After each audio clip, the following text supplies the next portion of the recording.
Oh.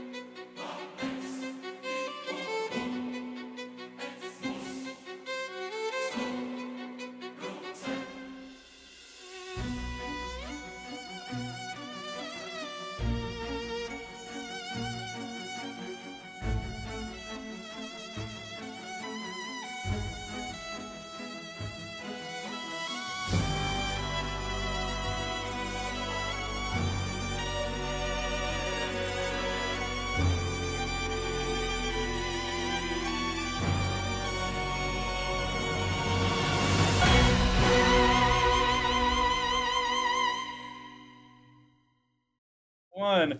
What's up, good people? Hello, strangers of the internet. Welcome. The beacons are lit. The ruined Gondor city calls for aid. Ruined city calls for aid. Welcome. Look at all these things that aren't working right in the OBS. Fantastic. Watch as I fix them in real time while also introducing the game. Hello. My name is Aaron, and I welcome you to our final night of Dark to Light in Season 1 of Nightfall, The Dark Ascension. I am your host, I am your GM, I am your master of cemeteries. That's right, your MC, the one who guides you through this twisting tale of dark secrets and a lot of funny voices from me constantly. Indeed. I wouldn't be able to do this. Oh, hi, Dark Man. I wouldn't be able to do this without my players, so watch as I make them appear. I gotta do John first, because he's always the first one who fucking talks. Yep. If I don't do him, he's just talking into the... I'm pissed. I'm pissed. No, I'm kidding. No, fuck John, because he's never in his little window that I lovingly made for him whenever he hops in the stream. I just want to be free, Aaron. Dad. Oh my god, hold on. Just let me be me. Let him out sometimes. Okay, hold on. Let me just... hold I gotta fly. Hi, I'm John.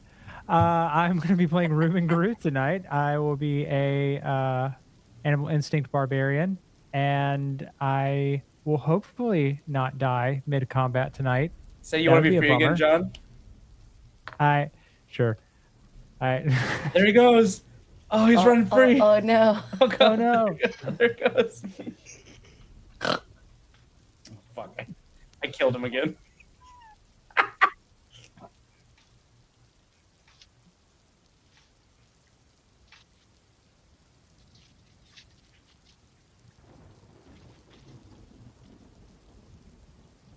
Oh no, he's adjusting his camera. What? Okay. I'll pass it to... Wait, no. Mika, the only one that's not doing something. Do it! Choose your issues. We're all having issues right now. We're all professionals. We only We're all done this doing for something. 24 episodes now, right, guys? Hey, before I introduce myself, something even more important than that, the Alteus relationship meter is supposed to be way higher than that. I love how your eyes are already dead on it. I will fix that immediately. My elven eyes. Your elven eyes. You don't let it happen Melvin, again. my Melvin eyes. My Melvin. You're Melvin. Don't say that. I'm working hard right now. Where is... My name is Mika. I'm playing Sarai, an elven gymnast swashbuckler, and I am Ginger Mika on all the social medias, and I'll be passing it to... Hey, Arania, you look ready. Kinsey? I'm ready. Kinsey! Hi. I'm Kinsey. That's me. The music just started. Wow. Wow. I'm the Sea Cat on the socials. Come see the dumb stuff that Aaron and I make and put on the internet, which will happen more often now that my mermaid hours are slowing down. And tonight I'm playing Arania Weaver song. Your cute little baby bat, your spider witch, and Yeah, hopefully I think I'm currently unconscious. A spider, a witch, a certified bad bitch. Sorry, I can't. I like it. Thank you. That had the and same I will- energy. Huh? I was gonna say that had the same energy as like be aggressive. Be Oh my aggressive. God, It Remy! really did. I haven't thought of that in It did. song in such a long time. And I'll pass it to Remy. Hi, hello. I am Remy. I will be playing Glint, currently doing an impersonation of what everyone else sees when Glint is in his shadows with the Book of Shadows. Nice. Which I is am just a whole lot of playing- nothing. Yep. I am playing a summoner, and my best bud, according to him, is Aerobus. And now I will Great. pass it to JK. Hi, I'm JK. I am playing Corwin, our tiny little thief boy, and you can find me on all the socials. But I did change my name. It's no longer JK for Reals. It is now my other artist name, which is Stone Black Crafts. So please come and find me and say hi. Cool. We will have to change that because I don't think I've changed that on anything, but we will. Frick. Task. That means I probably got it wrong today. I'm so sorry. I did I'll not try see to the fix far that. ahead. I fixed the Alteus relationship meter. Guys, there's really nothing left to do but end this season. I'm going to pick us right back up into our refer. First of all, good news is everyone has gotten a hero point back, okay? That is. I will good. roll for Pretty introductions. crucial. Very, very crucial. Do not forget a hero point. If you are dying, you can spend a hero point to get back up at 1 hit point, okay? So don't forget that. Because you introduced yourself so good, you're so good at it. Number 4, I think 4 was Remy, correct? 4 was Remy. Remy, you're going to be the recipient of our extra hero point today. Who wants to recap just last session, because we did a big recap for the session beforehand, for the last final extra hero point. And Kahat, so Dark Man, Pup of Darjeeling, if you would like, take your hero point, use it wisely. It'll be the last one you get for the next little while. I don't know that I can do a good recap of last time because we were in combat and my brain just kind of is like, and then we were fighting. You know what I mean? People were dying all around. Look how I many mean, I skulls- remember the disastrous end of that combat. Look at all the skulls on the battlefield right now. That's how you know that all last session was one big fucking combat. It was just one big fight. Oh, wait. That douchebag. I got a picture for your skeleton captain, by the way, Mika. Incredible. Okay. I'll start it and maybe you guys can pick it up, right? Yeah. You guys arrived in the middle of Lowtown Market Circle. A huge crowd of people from all around Low Market were standing around as a huge column of light had opened up into the sky, as the Eye of Sovereign, and it was shining down The on... Eye of Sauron. Pushing it. I understand the linguistic similarities between it. The Eye of Similar to, but legally distinct from Sauron. Don't look at my thinly veiled Tolkien-esque stealing that I've done here. The Eye of Sovereign looking down at the post that Reuben Gruth was tied to as he was about to get burned at the stake by your new best friend Porthos. Fuck that guy. Porthos Casimir, who we know now has revealed himself as one of the captains of the Inquisition. I'll once again show you a picture of what he looks like. As you guys were kind of interspersing yourself between the crowds, Porthos gave a speech detailing what happens to traitors, those who blaspheme in the name of Sovereign, those who go against the Lord of Kings' laws. And in the middle of that speech, our best boy, Ghoul, I think he was Ghoul at the time, Blew up a guy blew up a guy and just Yes. kicked things off. with That was the end of 2 sessions ago? It was. Okay. What do you mean? That was The- technically the end of not. It wasn't the beginning of last session. It was the end of the session. action before. that led up into the combat. You of last said session. just last session, and then immediately didn't do that. Actually. Okay, well then I've recapped the session beforehand. Who now? Someone take over last session. We started to fight. What do you want from us? We got our asses Basically, kicked. all hell started breaking loose. These Right. bitches had guns and started fucking shooting everybody. Thankfully, Bartok and the other Skaveling showed up and started doing dive bomb attacks. Then they started getting shot at, which wasn't really kosher of the bitch priest. And then Aaron realized it was hailing, so the Skavelings and Skavelings whatnot didn't had fly to- away anymore. Yeah, they had to crawl around. We're actually doing a half decent job at murdering everything, and then the head bitch decided that he was going to start reading an edict, and then brought all those fucking statues together. Yeah. And then Aaron looked at me and was like, "So, were you serious about wanting to quit the campaign if anything happened to Bartok?" As he grabbed Bartok by his throat and and like threw smashed him into a building. Yeah. You watch as then Bartok literally- goes spinning head over wing And into the- the side of a building as one of the saltstone statues that I you was guys gonna had say encountered they're made before. of like salt rock Yeah. or something. Yeah, they have these like they're made of like what looks like marble, but there's They're like made these of veins of salt. Sea stone.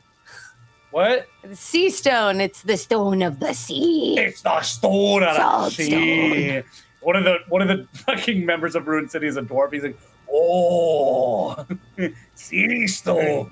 Sea No, stone. it's salt stone. Salt stone. It's called salt. And then after basically almost killing Bartok, Aaron thought it would be cute to bring in the rest of our children, and it's like, Aaron, why are you about to murder all of our children? Guys. And then somehow, some way, all of our children managed to distract.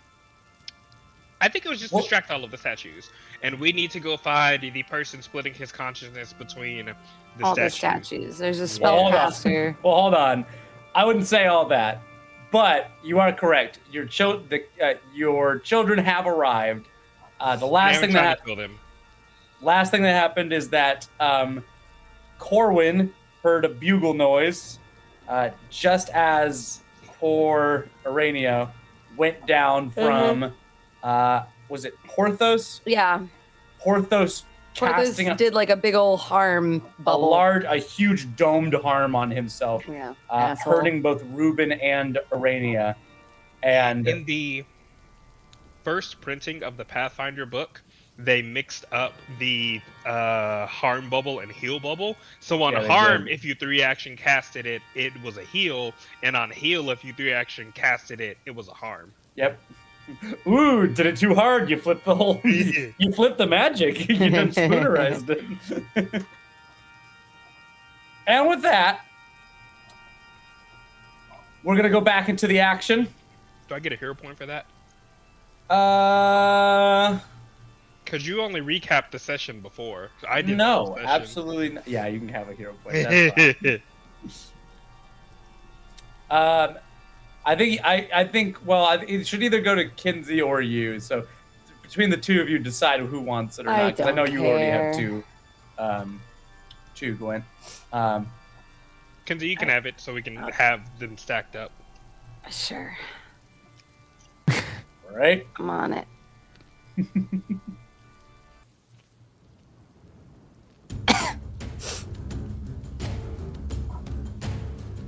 We hear doo-doo, doo-doo, doo-doo, from Corwin's perspective. Several groups, several swarms of rats pour in from the streets. We watch as... We said his name was Remy, but do we want to call him something else so that the real Disney lawyer doesn't show up? I mean, the same way that we get in trouble for calling a white bat Bartok. You're right. Remy runs up to Corwin and says, "The royal rats have arrived!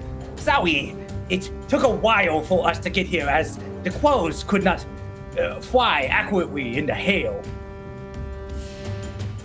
You watch as several groups of large rats begin to dogpile this statue up there. The statue barely moves, but it seems to be at least stunned for a moment as it is absolutely covered in large rats.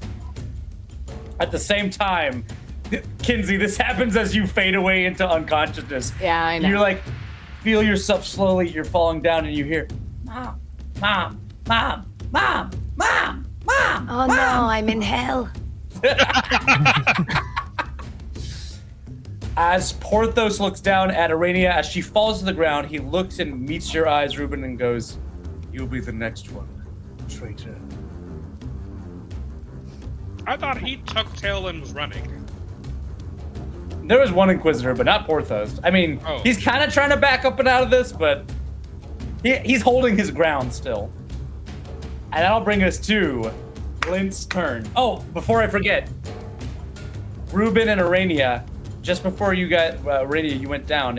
This statue had Skelekid Yeah, Skelekid and Pigeon. and Pigeon. We're They gonna had- need to have words with Alteus when we get back to the castle. They do the Luke Skywalker special, and as Pigeon lobs old tomatoes into the statue's face, Skelekid runs around its legs with a long piece of rope, tying it up, causing this statue to stumble and go prone for a moment. And then it'll pass to your turn, Glenn. Okay. Teus and I are going to move together, and so he will. I think his speed is only 25, so he will go there. And Glint will Went me to wet. Went me to wet. hop. Oh, Aaron, I need you to put me on the ground. Oh, yeah. Be free, my son. Thank you. I would do that, and then teleport there. Now, you can't teleport anywhere in there because that's bright light because of the Eye of Sovereign. There you go. And then I will give Alteus the last action. Not Alteus, Arobus the last action. I knew what you meant. You that's get my turn. your two zaddies confused. I understand. Yeah. Fair enough. All right. And with Glenn's turnover, it is now Glint's Ruben other Garuth. husband.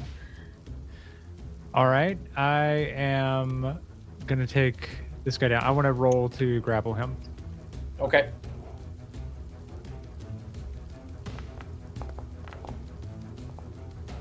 Ooh, that'll be a success. He is grabbed. All right. I want to have his like arm like locked behind his back and be like, "Where is the caster?"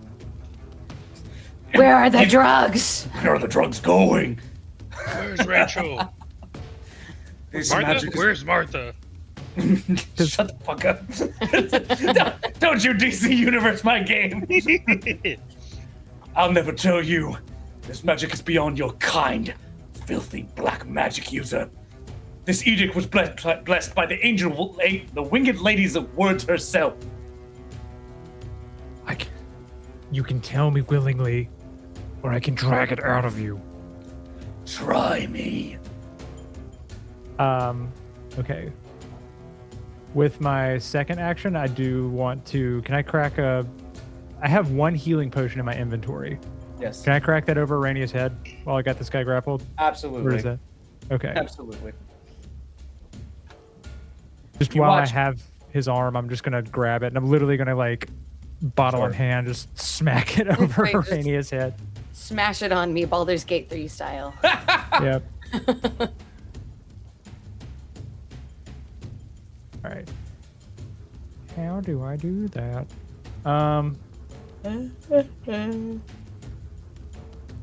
Just use an elixir of life from your inventory and just give it to let her take the healing.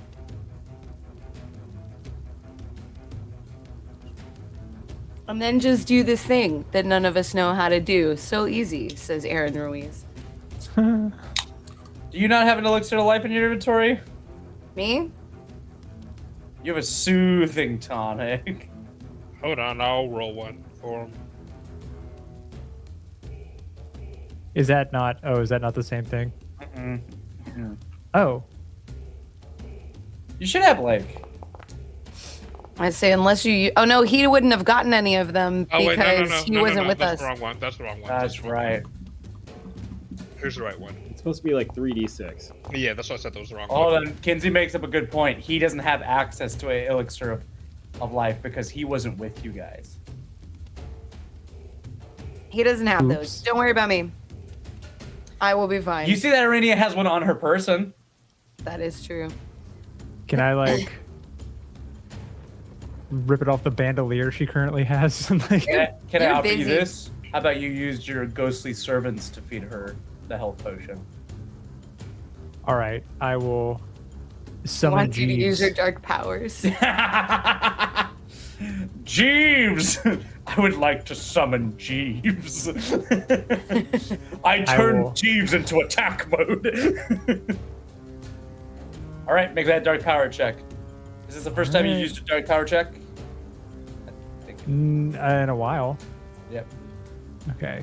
I'm 3 in. You're all good, buddy. You watch as the Ooh. That was amulet. close. You watch as the amulet light up as you will force it. You see the breast pocket on Porthos's jacket begin to light up, and he looks down as you're holding him down. And you watch as your eyes go completely ethereal and kind of white, like you're blind, as you lift the amulet of souls out of his pocket and onto your neck. And in a fluid motion, only you can see it, but a very proper, prim man walks over to Urania, slips an elixir of life out of her pocket, and pours it into her mouth. My spider mouth. Yep. Okay, I just used it for you. You get 14 healing back, Kinsey. Oh, that's a lot. That's good. These are good healing potions. Does that use up everything, or do I have one action left? Calling upon your ghostly servants, I believe, is just one action, brother. Okay, then I am going to attack Porthos. Of course. So I You changed could my also don't current forget. HP. How do I stop dying? Oh, when you get the HP. Oh, sorry. You already got. No. I put it in there already. And I just right click on the dying. There you go. Okay. Like, I still can't see nothing. Everything You're is still dark. You got one more attack. We got one more action. Ruben, hit it. Excuse me. Ooh.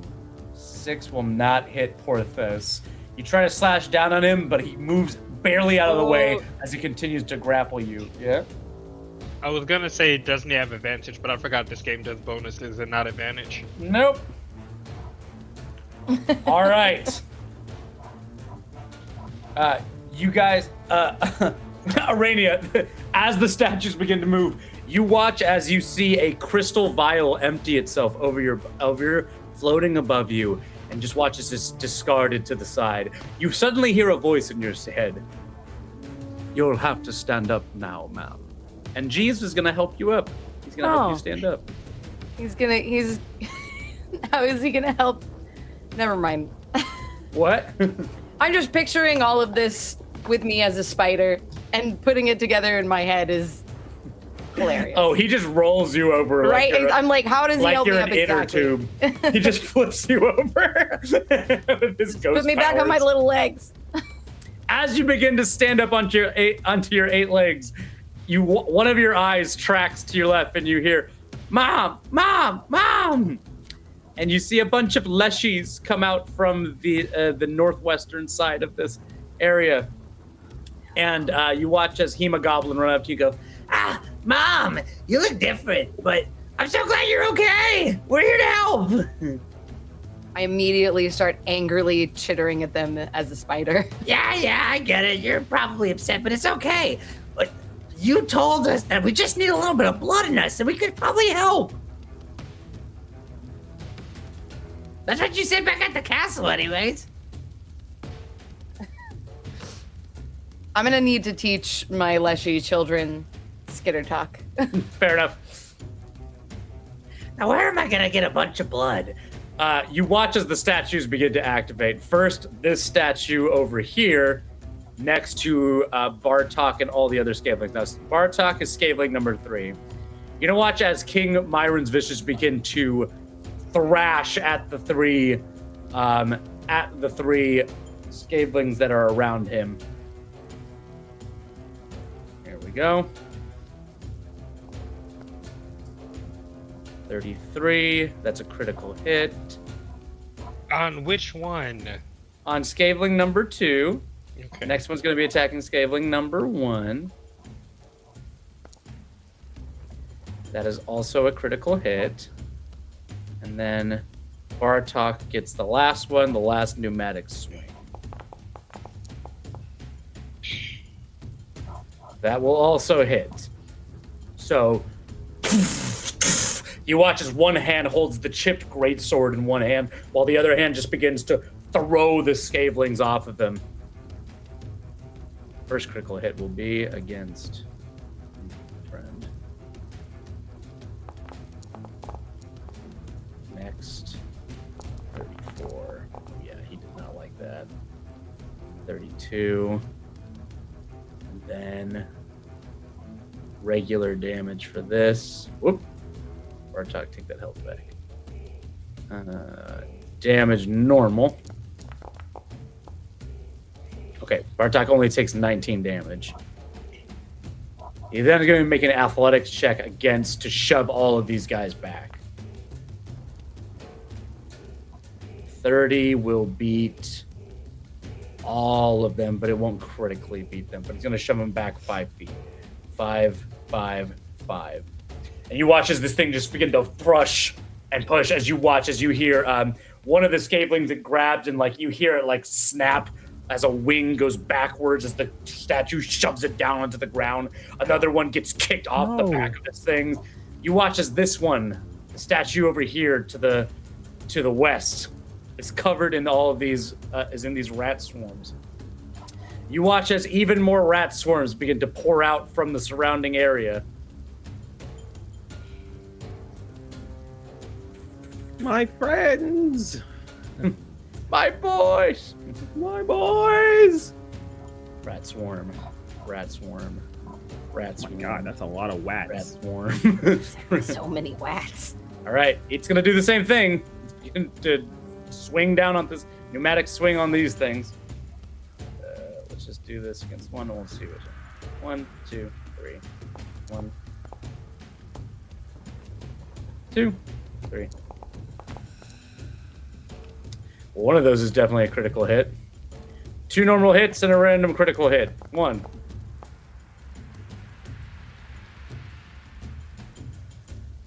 2. And a 3. 30. Okay. One rat. Let me just check. I'm so sorry. No! What's happening to the rats? I'm sorry. I was laughing at John's message in the chat. What is John doing right now? Shit posting, as always. Rat's cold? Nah. Rat's warm. Oh my god. This 3 whole actually really piles good. of rats, babe. You just watch as this the statue of Oriah sweep its tail against what can only be described as probably 300 rats, and just like smear them into the cobblestone. See, and this is why we're mad at you. And you watch Trevor go, women go, we shall never retreat! And the rats continue to swarm towards it. As the rats die, some of these other rats kind of look nervous. And then that's when Hemogoblin looks over and goes, I think we got this, Mom. You watch. What? You watch as all like 80 of your leshies rush over to the blood pool that is now forming from 300 rats dying and immediately begin drinking up every single drop. And as they do, they kind of like start piling up on each other and they start like, it's kind of weird. It's like ants all get on it and they begin to kind of like morph into one big solid mass. Are my vampire leshy the Power Rangers? What's happening? It's like fucking Cronenberging into like a. You hear kind of like a boom as this fucking thing stands up from the pile of blood on the ground. With our At powers least the rats combined. were recycled. It's covered in roses and barbed thorns, blood ranging from the mouth of this thing with big, sharp, spiky bits of wood as a left hand and a big, Wow. sticky club. Is this the thing you pointed at me and laughed about? Yes.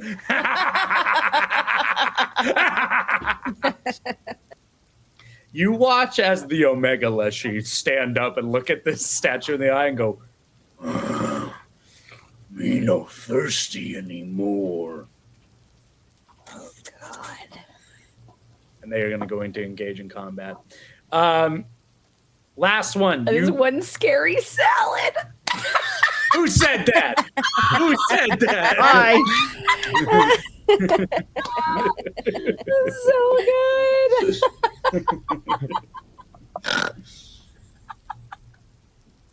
1,000 island, more like 1,000 rat legs.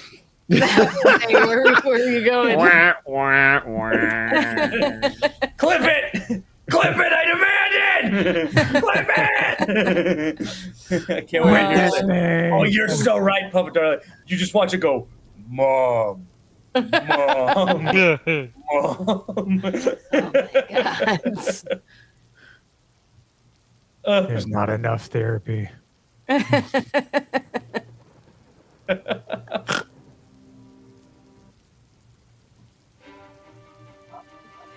And finally, this last, you watch as Ruben and Arania, you as a spider, Ruben, you as a normal you, except you're kind of a wolf too.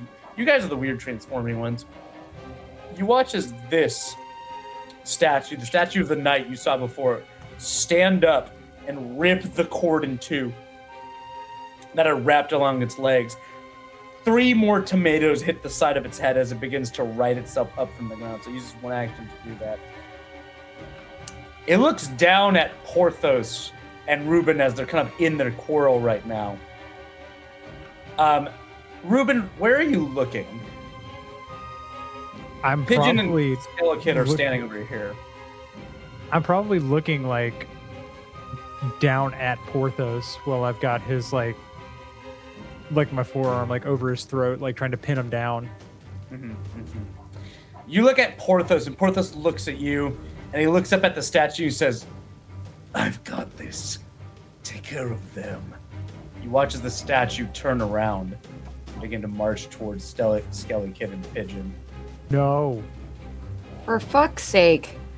You watch as one big stony hand picks up a piece, like just a chunk out of the ground, and he uses it as a club. And with his long arm, you watch as it destroy a bit of this house. He misses the kids, right? The kids.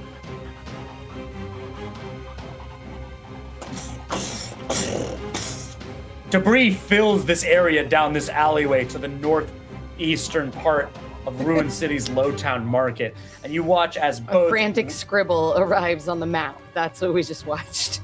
What'd you say? We watched a frantic scribble arrive on the map. Correct. It's rubble. What? Shut the fuck up.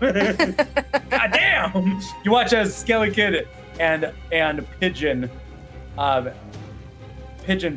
jump out of the way as most of this building comes down around them. As the dust settles, Arania and Ruben, give me a perception check. I can perceive. Yeah. Very nice.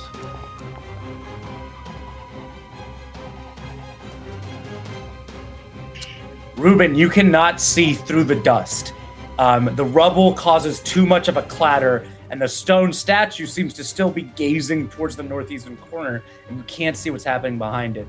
Arania, I have like 4 eyes right now. with all extra 4 of your eyes, you see that one of the timbers from this house is pinned Pigeon to the ground. Fuck.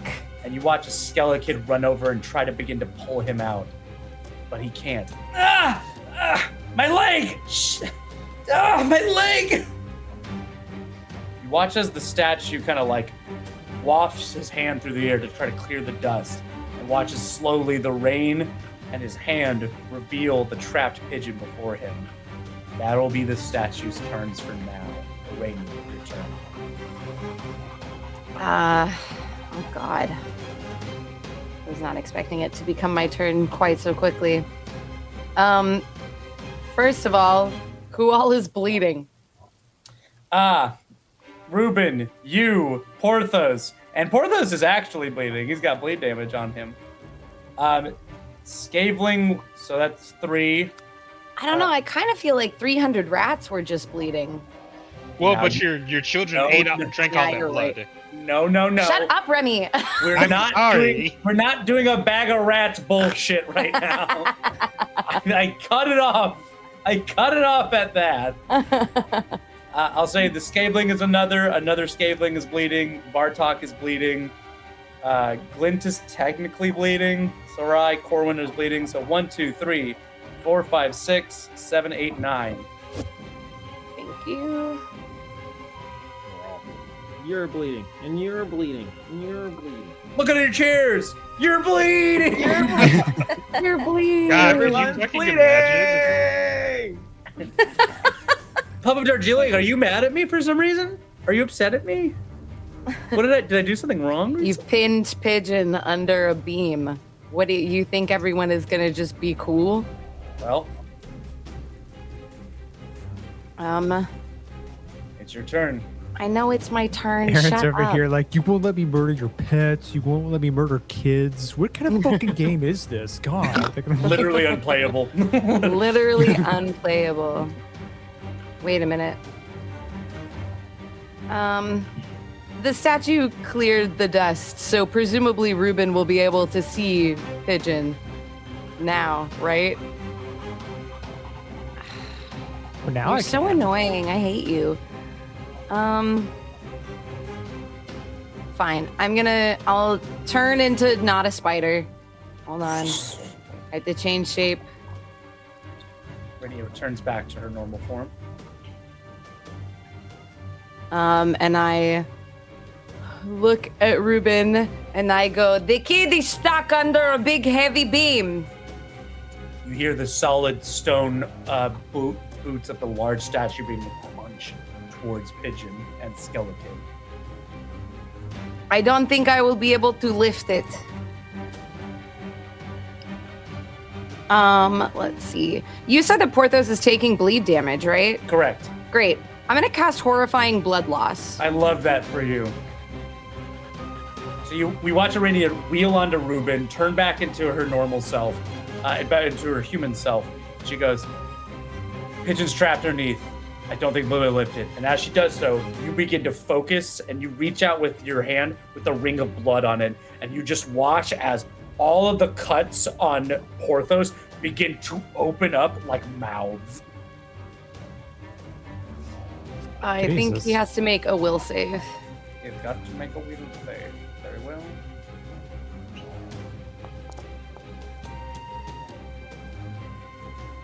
Did he succeed? Holy You rolled a shit. natural 20. Of course he did. Awesome. I love that from you. Cool. I am so sorry. It's fine.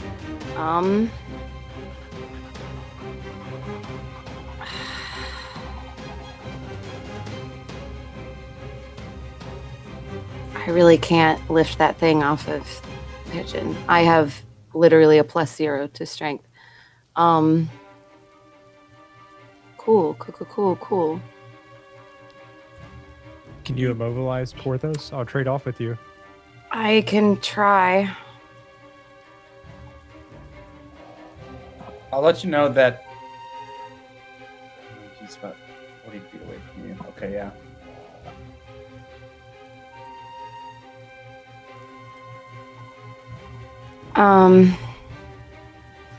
Yeah, I guess. How many actions does it take to try to grapple someone? Just one, baby. All right, I guess I'm gonna try to grab hold of Porthos so that you can go free Pigeon. Got it.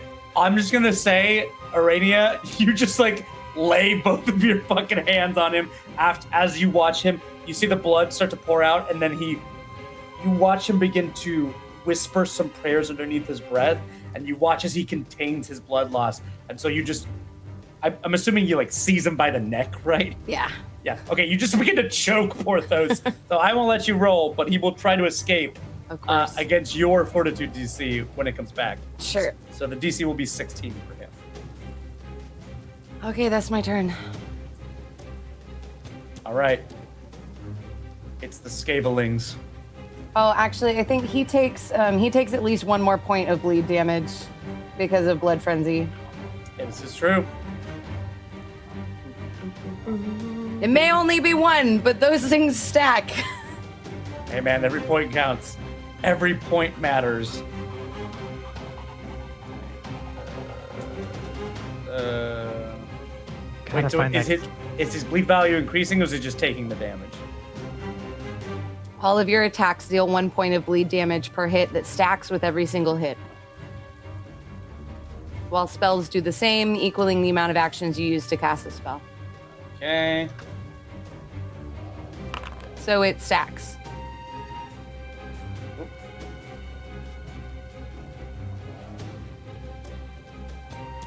Two. So you can roll that. Okay, cool. Damage. Let's see if he recovers. He does not. He's still bleeding. Hell yeah. Still going up by 1. The Scavelings. The Scavelings refuse to leave their masters. They will once again try to attack the statue. Each of them is going to have to take 1 step up. And they're going to try to actually beat him with their wings. 1, 2, 1, 2, 1, 2.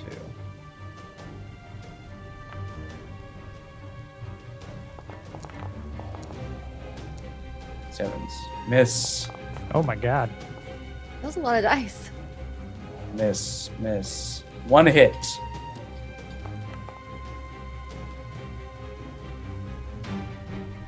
Hit. Hit. Second hit. Okay. So we got 2 hits. 2 12s right to the statue. You watch as another a few chunks fall off these statues, but it's not a lot of damage. Their wings and fangs just can't seem to break through the salt stone on this thing's body.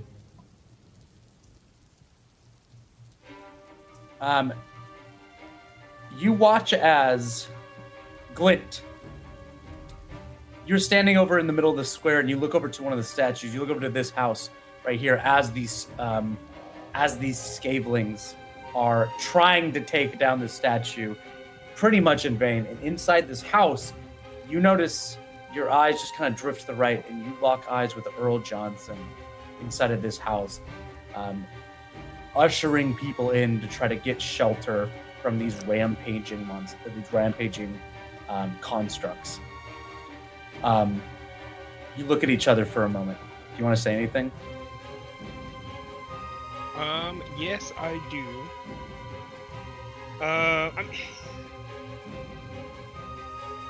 We're gonna keep our promise and do our best to keep everybody safe. And I'm sorry for how this is all turning out.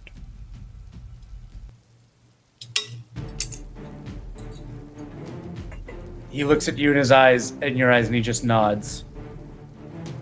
Then he looks down at himself for a second, and you can see he's deep in thought. You watch as he begins to talk to some of the other people in the ruins with him. And I will pass it to Corwin. It's your turn. You know, I don't think I like that. Just Like from that a, concern? if these dingbats run out of this fucking house trying to like blaze a glory this shit. My turn. I'm gonna use some of my movement so I can see if I can get clear of this thing. Okay, thank you. What? I can't move here. Oh wait, that's. So you gotta select your token. Yep. Yeah. So it's like 5 right there. 5 right there. Aha! I can see now. I'm gonna use my first action for this, and I'm gonna see if this hits. I don't even know if it's going to hit because I've been doing this guy's quite the douche. So we're aiming for Porthos, I'm assuming. yeah, Got it. I'm gonna try and hit homie with the daze. It's got a 60-foot reach. I love it. I don't do a lot of spell casting, so I do this quick cast. He's gonna try to do another will hit the save. cast button. Oh my god. Stop. So that's not Bro. even his.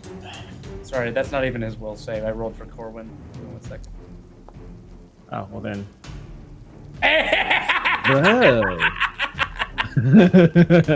The dice giveth and the dice taketh away.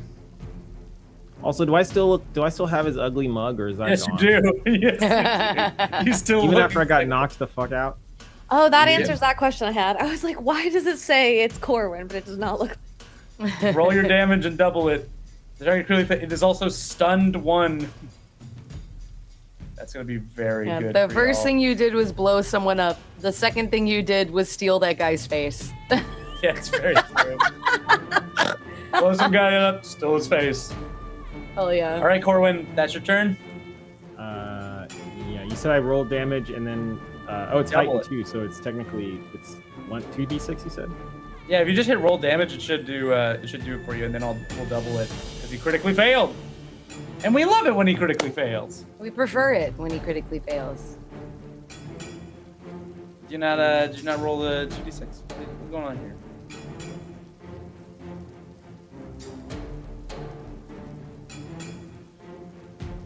Hypothetically, since What's he up? is the one who summoned these things, and I do have his face, are these creatures loyal to his lick, or are they loyal to like the magic connected to him?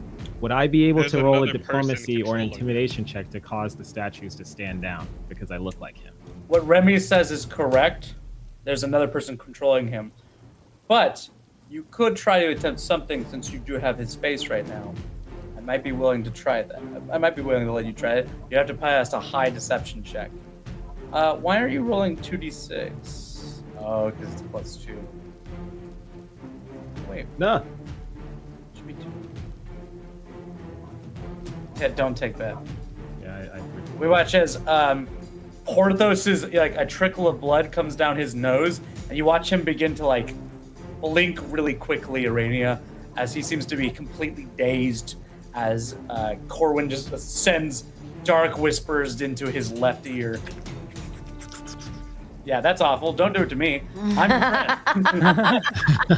All right. You were eating that spaghetti way too fast. It's like That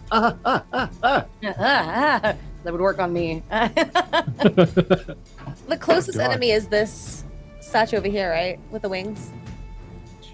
Where are you, my friend? Yes, you. I'm right Yes, but currently that's having like a some sort of like WWE match with a giant Omnileshi and several hundred rats. Oh, okay. So it's probably good then. I don't see. So it'd be this guy then. Is there somebody under him? He's got scalings all on him. He's standing on on a dead Crusader's body. Come help me! Yeah, I was gonna say. I think then I'll head Right. this way to help my friend. He's in over this situation here! Arania is trying to save Pigeon and Skelekid right now. I don't think I can get close enough to do anything this turn. Maybe not without panache. Oh, I do have panache right now. According do to some kind of a maneuver and my- leap over the pyre or something. Yeah. sick. I will do that. Yeah, if I can, that'd be sick. If I can just go straight through. Well, describe to me how you do it. Is this just? I would like to run up to it and just kind of bounce off of one of these outer, right before the fire starts, like one of those outer pieces of wood, land in the middle, and then land on the other side and go. I think Okay. I can jump that far. I have a jumpy feet. What I'm hearing is like a sort of Super Mario triple jump, where you jump on the plank, you jump on top of the center pole, and then you wahoo all the way. Yeah, that's All the way- honestly not even that far of a jump. That's only like 5 or 10 feet. Make me that acrobatics check, my friend. Just know there is a raging fire underneath there right now. God, that's that was fair. if that was a one. I rolled bad, but Oh, I have a +10, so. you are really good at acrobatics. It's just a little shy Thanks, of your Moose. level DC. Ooh, like a nudgeable shy? No. Hero point? I say hero point? Maybe you should spend a hero point. Okay. Sure. I don't have that much HP, so I will. Oh, that was a slow. Let's go. I really thought it was about to go to the same number. I hate when it does that. That literally fills me with so much rage. Like, Yeah, same. 30 feet. And then... like, I feel like I'm not even as angry if it gives me a lower roll. It's when it rolls the exact same thing I just hero pointed. That shit makes me nuts. The It's like, well, fuck mathematical me, I guess. possibility. Like, Yeah, it's like it's the audacity of the fucking Foundry. You watch as Sarai leap off a plank onto the burning post that Ruben was tied to and land on her feet, blade in hand, next to you, Ruben and Arania. Hell yeah. You notice that there's a little bit of like fire on her sash that she just like. That Very is good. 1 or 2 actions. that was I would- badass. Question mark. 2 actions because it would have taken that many actions to stride over here. So I'm hearing that I can still strike. Yeah, that is correct. I would like That- to strike. That is correct. Hell fucking yeah. Hell fucking yeah. No, Foundry, win it today. Would you like to do a competent finisher on him? Yes, I Perfect. would. You lose your panache, but go ahead and deal your damage.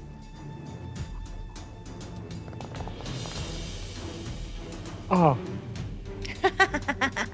That's butts. Do you not add? What's your strength score? 0? Ah, I see. Foundry's been disrespectful with these damage dice. No, truly, it has been for a minute for me. Every couple. damage point matters, and you stab him with your blade of bones. Which is why some of those numbers should be bigger. She's like, sorry guys, I used all my energy to get over here. You watch you as the blade of bones is removed from Porthos's leather armor. You watch as he struggles to do something, but his brain won't allow him because Corwin has fucked it up so bad. 'Cause He he's then is in going a to try to cave. get away from the grip of Arania. Stop doing that! Okay, Arania. Holy shit, Arania, you did it! I did it! Holy shit! Woo! Hold on, I gotta look up critical failure for escape. Escape. He tries to leave, they- and I bite him on the shoulder. They actually just roll over and die. Oh. You don't get free, and you can't attempt to escape until your next turn. Got it. So he cannot break your grip. You just watch him. You see him try to slap. What do you do as this guy tries to pull his hands off of his neck? Tell me how you stop. I throwing. bite his hands, obviously.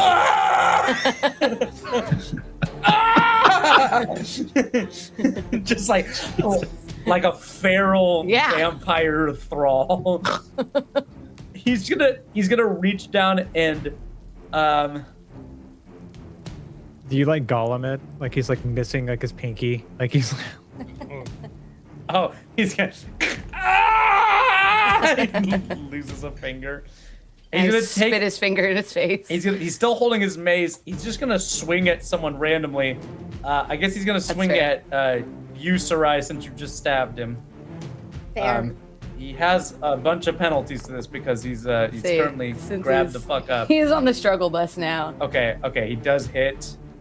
He's gonna Flash do, dodge. Would a +2 help? a +2 is just if it was a +3 it would. Nudge? Well, Aaron, it's not. Oh, you can nudge negative because you're currently in your pulse, aren't you? I am currently frenzying. I'll allow it. If you nudge, I will let this miss. I nudge. You watch as you see. I bite his hands and I pull a red thread. You watch as a mace that's about to go for your sword arm just by like millimeters pass right by you as it swipes through the rainy air. Fuck yeah, that means I got panache next turn. Hell yeah, dude. Thanks a ton, Kenzie. Clint. Oh, and Hey. he's also still taking 2 bleed damage. We love that for him. And then let's see if he recovers damage. Make him recover the check. Oh! He cured himself of his bleed damage. What a bitch. The dice give it and then take it away. Glint, it's your turn. Does talking to my mermaid mommy require an action? Talking to your mermaid mommy is always free. Okay. Oh, Um, I don't know if I like the way you said that. In the back of my head, I try to get her attention. Excuse me, Dark Lady.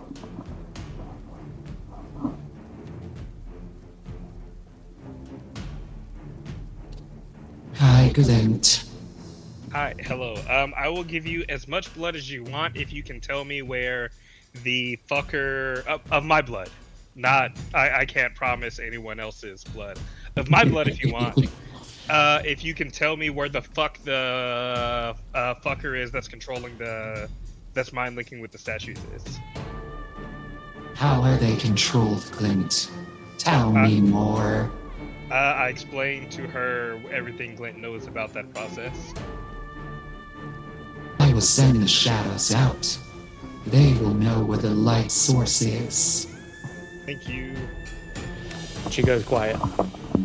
Okay, now I'm about to do some fuckery. love Or at least I hope I can. Oh, am I not gonna... Hold on, I need to see.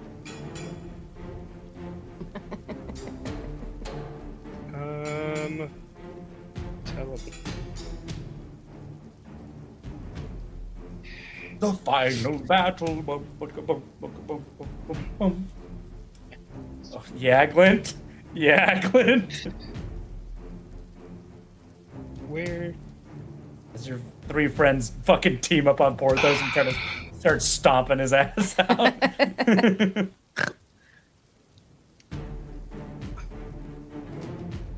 Hold on, I'm trying to think of what measure of fuckery. You want to go I solo can do- one of these statues, buddy? No, I'm more worried about the kids, Of course. but also.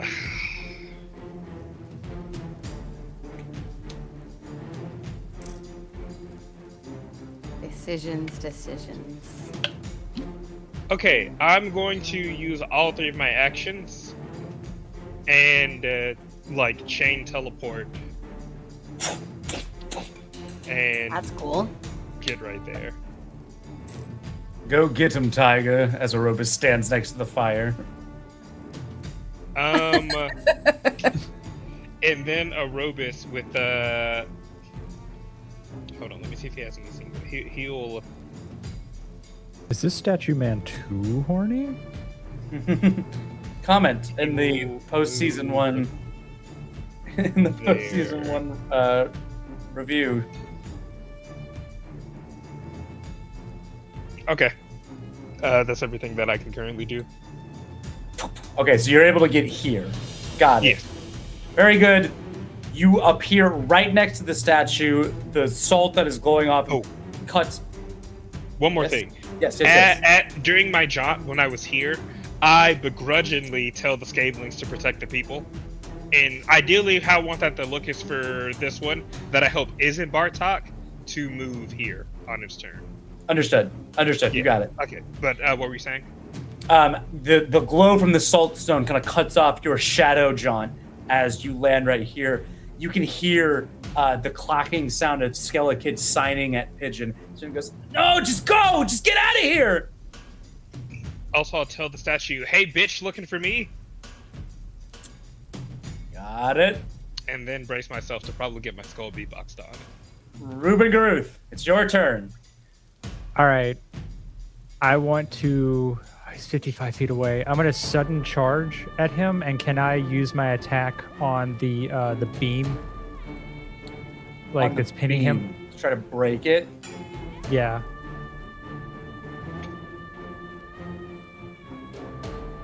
Yeah. I will absolutely allow you to do that. Okay. I am going to sudden charge to. Oh no! Stop measuring. I want to move. Going to sudden charge. When to... you get right here, you watch as the statue is going to sudden seize you. Oh boy. Uh-huh. As you try to rush past it to get to Pigeon, you watch as the glint, you notice that the eye, like there's the, the eyes of the statue are just like smoothed over from like years of weathering. His hand just reflexively reaches out and tries to grapple Ruben. Ruben, what's your fortitude save? Plus 10. DC is 20. 35. Did he just roll a fucking nat 20 against me? No, it would have been green. Oh, thanks. Who's at the top of the round? Is this the top of the round? I was just asking who's at the top because I want to know if my reaction was used this turn or not, so I can mark it. Corwin is the top of the round. So yeah, Thank you. you're actually the second to go now. So you're really close to the top, Mika. All right, Ruben, that was 2 of your actions. You got 1 left. Can I reach out to the skull on the tower? You can always reach out. I want to reach out to the skull on the tower, Got it. and I want to say, like, as this thing's like probably like squeezing my like guts out, like I just want to like in my mind to be like, reach out and be like, can you find a caster in the city to the skull? Your query has been acknowledged. Processes are already in place. Survival of the self must be prioritized.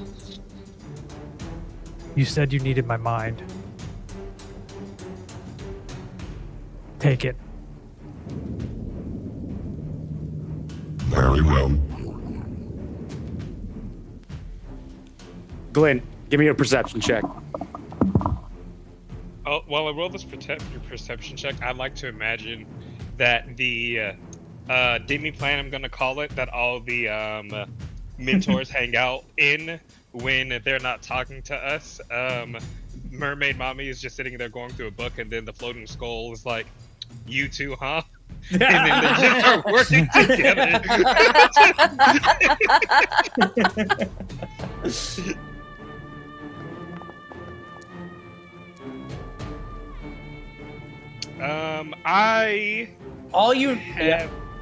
I was gonna say I've used resources on more frivolous shit before. Okay, go for it. Okay. You watch as you look over, and as you're trying to get to Pigeon and Skelekid, Ruben Garuth, as he's being like lifted off the ground by the hand, you notice that like all of the like straps and loose like things on his body begin to float as his eyes have fully rolled back into his head, and you can watch as like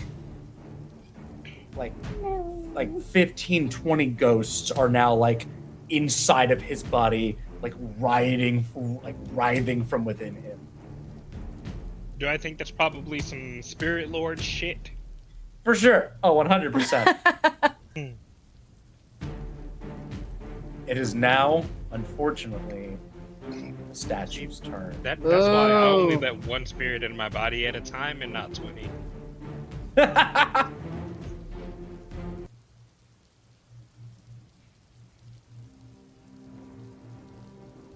In the midst of this battle, we watch Aaron, why'd you stop the music? He changed it to sad music. I Prepare think yourself. that's even worse. Okay, I'm sorry. Porthos, as he fends off Sarai and Arania, Orobus comes around the corner bearing his stony hands at him, tinged with black claws. One statue down here raises his the great sword of King Myron down onto this scaveling. Which one is it? It's not Bartok, or he would have said Bartok. I mean, I'm upset that all our scalings are getting murdered, Yeah. but as long as it's not Bartok. We'll make more. We can't replace Bartok, though.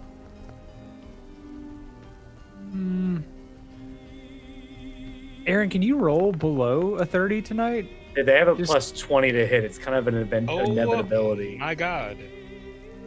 The last damage roll. With that.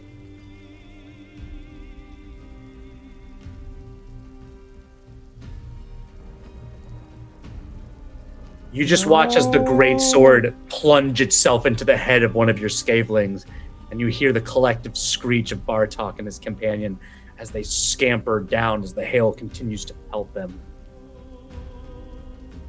You watch as the Leshy the Omna Leshy and the Horus Division begin to trade blows against each other.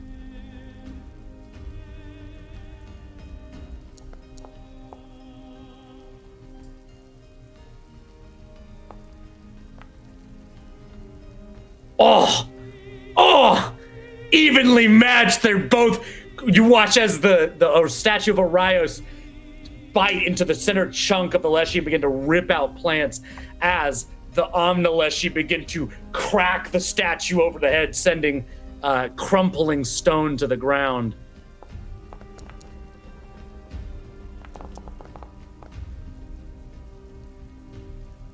Got it.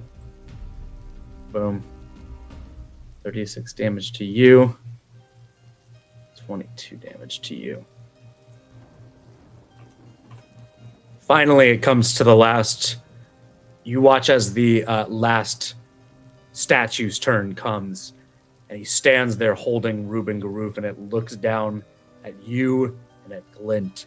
And it sees you both desperately trying to get to these two young patrons. The statue begins to walk forward, holding Ruben Garoof in its hand.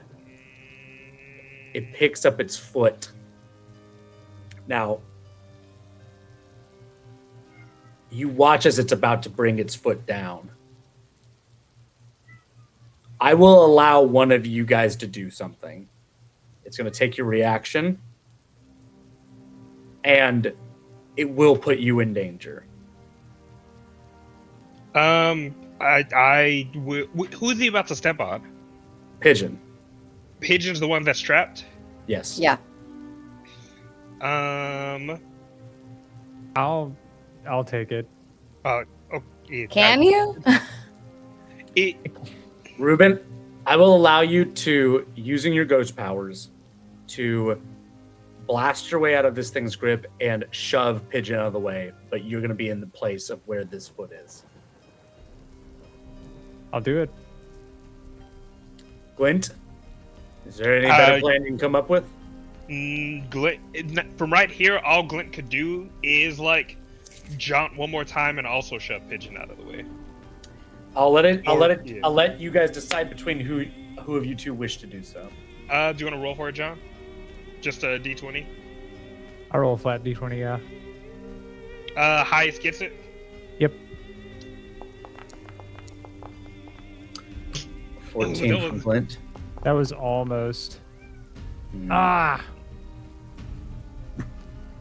want to hero point this. I say we let the dice lay where they lie. Okay, yeah. No, Let's let I the was dice- just joking. Yeah, Okay, we're go. not gonna. Glint, as Ruben struggles in the hand, you watch as these all of these visions begin pouring into your head. You're watching as both ghosts and shadows are crawling over the city, and you can see them from within your mind, Ruben. You watch as they begin to twist and turn all across the city like a radar of darkness and ethereal power, just like a clean sweep of the city. And you watch as they begin to zero in towards Hightown. As that happens, Glint, you please expend one of your dark power uses. Let's have you roll a dark power check. I'm on. Hold on, I've turned invisible, so that's at least 5. Okay, this is a 10. Brilliant. Sacrificing yourself to backlash 2. Glint warps over to Pigeon, and you shove him out of the way by just pressing your shadow body into him and basically replacing him where he was on the ground. You watch as Pigeon, standing up, blinking for a moment, he looks down at you and goes, "No!" And you just feel a stony foot, slowly begin to crush the life out of you, Remy.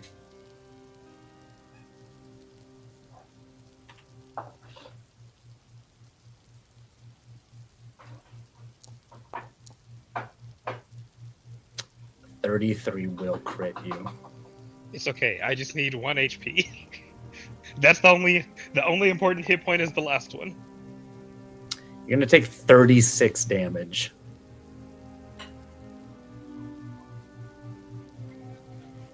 Okay. Hold on. I accidentally. Okay, and there we go. Oh wait, I already made you take it. Oh, you did? Yeah, Did that take my temp HP already? It should have, yes. Okay. Well, hold on. I'm setting at 48, so you might have to do it again because I think I fucked that all up. Okay. What was your temp HP at? My temp HP You're was at at 8, and I believe I was at 48.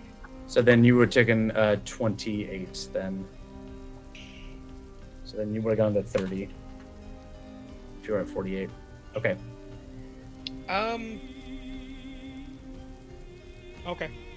Does that math not math that right? Not. I'm bad at math, but hold on. If you had 8 temporary hit points and he did 36 damage, that means he only did 28 damage. If you were at 48, it's just 48 minus 28. 20. You should bet 20. That's right. Yeah. I was like, 30 seems a little too high. Fair enough. Fair enough. Ruben, you watch as the foot begins to Glint, you're laying there on the ground. You can feel the air just being slowly squeezed out of you. It's like a pneumatic press being pressed in the ground. You hear the crack and the splintering of the rubble around you. Glint, you look up at the face of this statue as Skelekid and Pigeon both cry out as they watch you slowly bend under the weight of this foot. And Glint, do you say anything to the two boys? Fly, you fools. Yeah, that's what I was gonna say, but I was like, I'm gonna put the copyright claim. It's like, run, please. We won't be able to live with ourselves if anything happens to you two. They watch as they look at each other, and you see I see tears begin to roll down Pigeon's face, and Skeleton shakes his head, and he starts to pull out daggers from his rib cage. And he tries to attack, and watches the rusty daggers just splinter off the stone of the foot. Can I roll an intimidation check? Yes.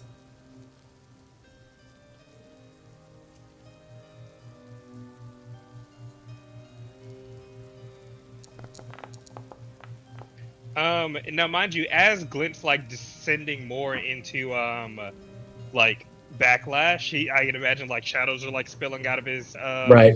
orifices, and his eyes are like completely blacked over. He just roars, "Go at them!" Got it. You watch that as Pigeon grabs Skeleton and begins to pull him away. The last thing that Glint sees is he looks up at the face of this statue as the hail and water run down the back of its head, holding your friend in its iron grip to one side. You watch as it begin to shift its way back as it's going to put its full weight down on its right foot. And you just see the bridge of its nose begin to light up green as it blossoms all across the face of the statue. And as it does so, suddenly the entire alley is filled with green. And you hear the sound of iron meeting stone as you watch Altaeus stand and grab the thing's foot and just pry it off you like a fucking press. Your husband is here! He came to save you! Yeah! This is the best thing that's ever happened to me. You have trespassed into the realm of darkness, and you shall do so no longer. Faye is yes. here! Alright. Altaeus is going to attack. Fucking hype. Let's go! Altaeus is gonna attack the statue with his fist. That'll be a 44.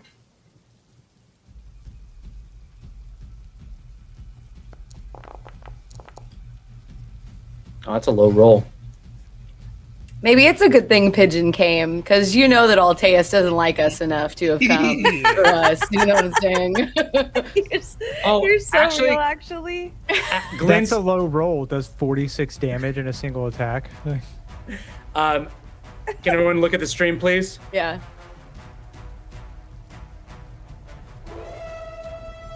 Yeah! Yay! There we go! End of season 1. You watch this thing just fall backwards as Spalteus fucking punches him for 36 damage through his stony carapace, and he falls on his back. Alteus turns to the two boys and says, Return to the castle. I demand it now. Pigeon looks up to him and says, and looks down at you. Thank you. Thank you. He picks up Skellekid and begins to run away. Alteus looks over at both Reuben and Glint, and over at Corwin, Sarai, and Arania as they are fighting Porthos, and he says, You protected them. That is enough for me. Like we told you, Alteus, we're gonna do our best, or we're gonna try to do right by the people of the city. Vomit shadow blood. And that includes protecting all of our subjects, he says, trying to stand up after getting probably half of his ribs cracked, but... Perhaps I believe you now. If so, then, let us prove it to them. he picks up his sword, Infernus Domine, and begins to walk into the center of the arena. This fucking rips so hard. It does. It's so cool. He looks so small. He's just a medium-sized creature, but he does have 275 hit points. That's insane. He's just a little guy who's a big guy. He's just... Okay, his A initiative little is big first. guy. And with that, he also says, I will handle the creatures of stone. We must attend to their controller. I have the Lady of Shadows looking into it right now. he nods at both of you. Porthos is not looking at Alteus. He's staring at Sarai and Arania. But you guys do notice this entire area begin to fill with like green fire as Alteus is walking towards him. Cool. All right, and with that, Arania, it's your turn. I would like to vomit spiders onto Porthos, please. I love that for you. That would tell you like how hot you are. I love that.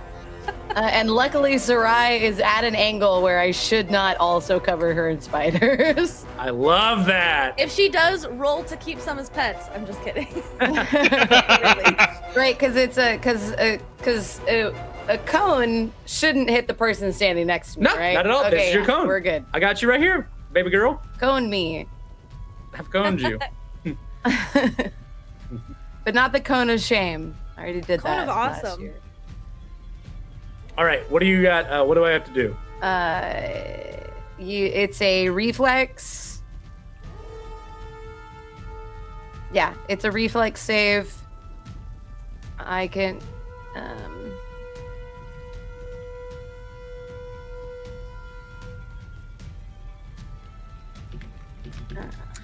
Actually, because this was a really good moment, can we take break as Arania is about to vomit swarm? I'll give you Freeze some more frame on Arania, just... spiders in her mouth. All right. That's break time. We'll be back here in 10 minutes. We'll meet back at 6:35. We'll finish off this combat, and we'll finally see the end of Operation Pillars of Salt. Woo. I'll tell you. Yes. New challenger. Alrighty, guys. I'll see you in 10 minutes, okay? Bye-bye. Be right back. Bring in the accused.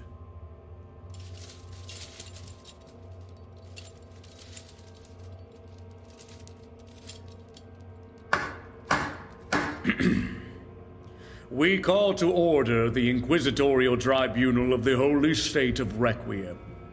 By the power the Archbishop has invested in me, We have ceased our deliberation and may now render our verdict. But before we do, Sovereign, blessed be his laws, gives you the right to speak just before we lay down a holy judgment. We have heard the evidence against your case, but now we will hear from you. If your words please our God and this court, we shall look favorably upon such an act. Now,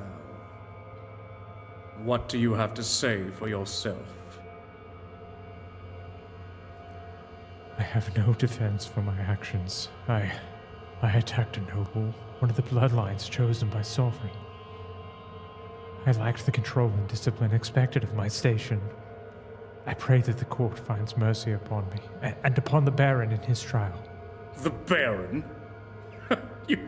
You would mock this court by asking us to render a punishment upon your victim. The Baron, he lied. We were told we were to defend critical military assets. Those were his private stores and collections, his personal property. What is or is not critical is determined by your betters. To question your orders is to question the will of our God, to question your faith.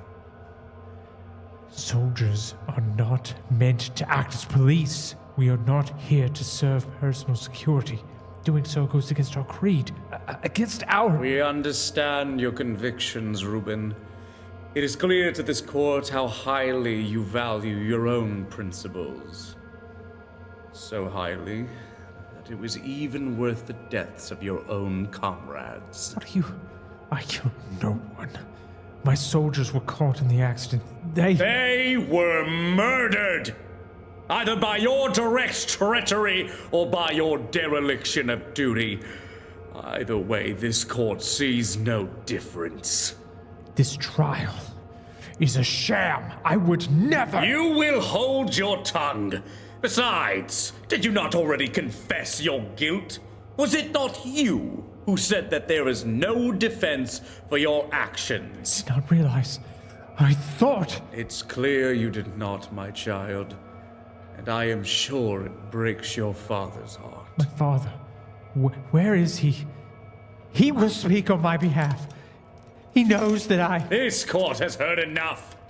By the power the Archbishop has invested in me, I, Judge Yusuf von Orval, deliver divine retribution unto the wicked standing before you. No! For the crimes of assault and attempted murder of a noble, heretical magic, lies, destruction of private property, I am a servant conspiracy, of the people, blasphemy, and 5 counts of murder of knights in the service of the church. You are sentenced to death by hanging. It is the sincere hope of this court that, in death, Sovereign bestows forgiveness upon you, that we were unable to provide. For we all strive for divinity, do we not? Perhaps some other mercy may find you, if you are lucky. Remove the guilty from the court, and bring in the next. Where is my father? Father! This is all lies. Father! Help me! I am innocent! Father!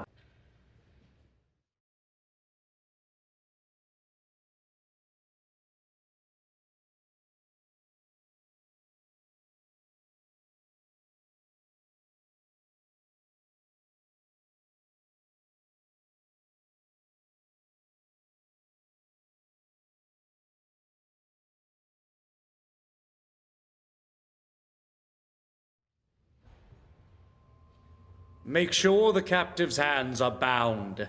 He may be permitted to speak, but the fiend's magic is far more deadly with his hands.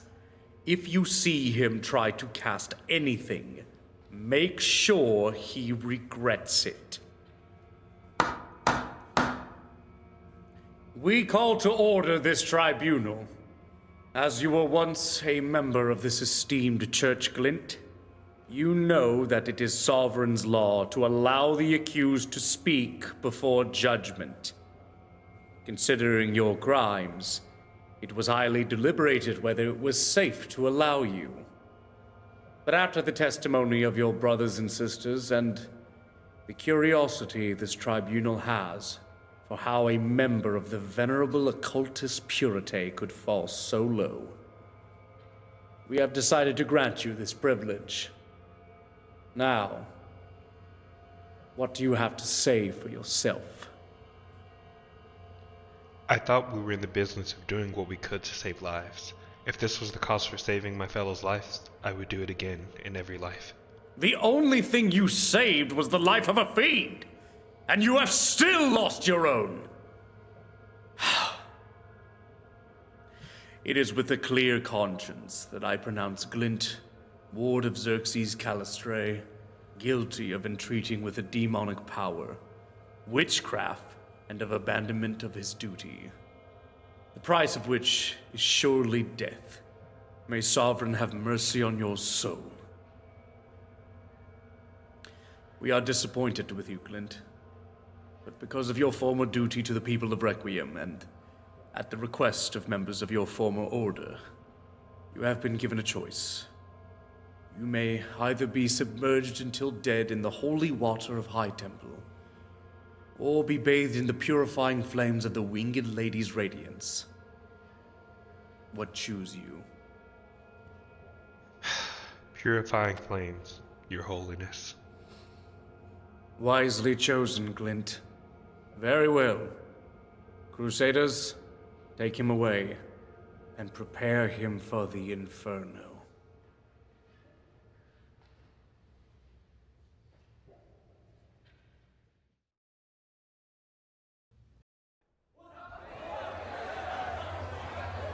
The holy state of Requiem recalls this tribunal to order.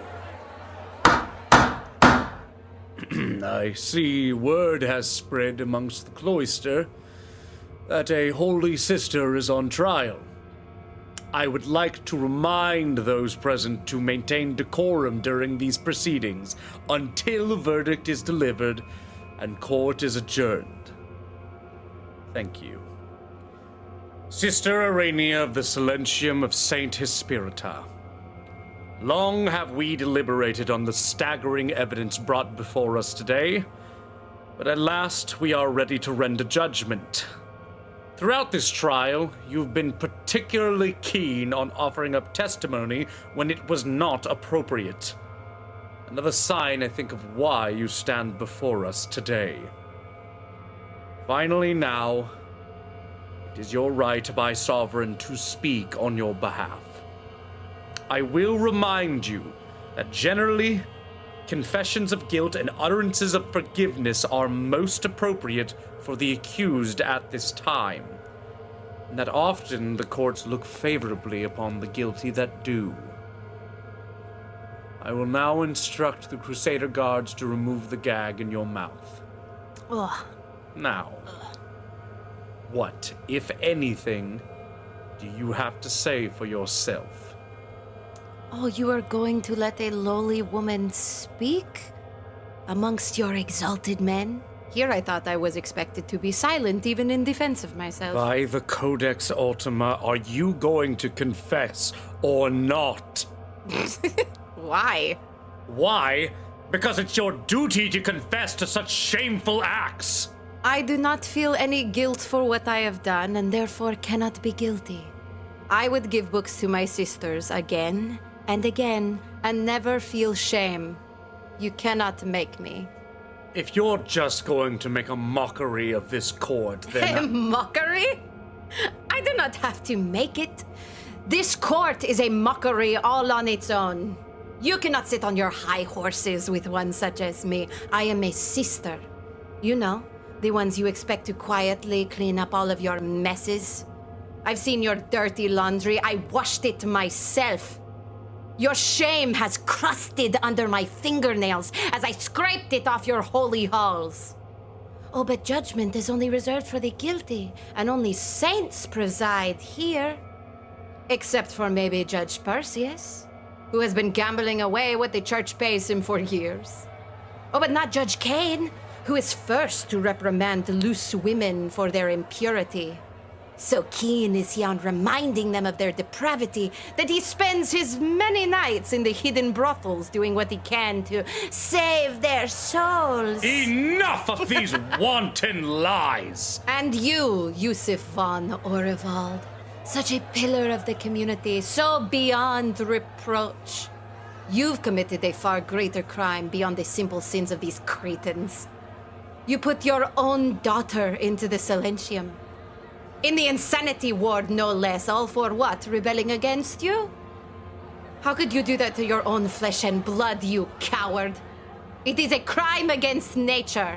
Someone get this woman to be silent! Not till I have finished scrubbing your filth from my palms. Silence is for broken women, and I am unbreakable. I speak with the voices of the hundreds of women you thought you crushed beneath your sanctified boot. They reside within me now, and we are coming for you. Order! Order in this court! It is clear this former sister has given into bedlam and forsaken all her vows of purity and obedience. For all the mud you've slung in these hallowed halls, Sister Arania, all you've done is make evident the stains that reside on your very soul. You are guilty of heresy, blasphemy, and attempt to distribute and spread your corrupt influence. Not only do we pronounce your sentence to be death, it is without doubt that for a woman such as yourself, the only place for you after your soul has departed for the underworld is damnation! What the hell is so funny?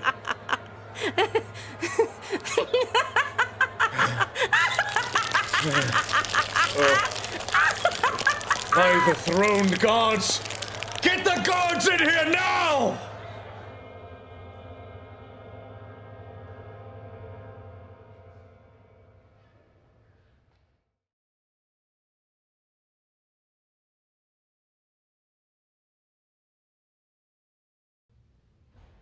Bring in the accused.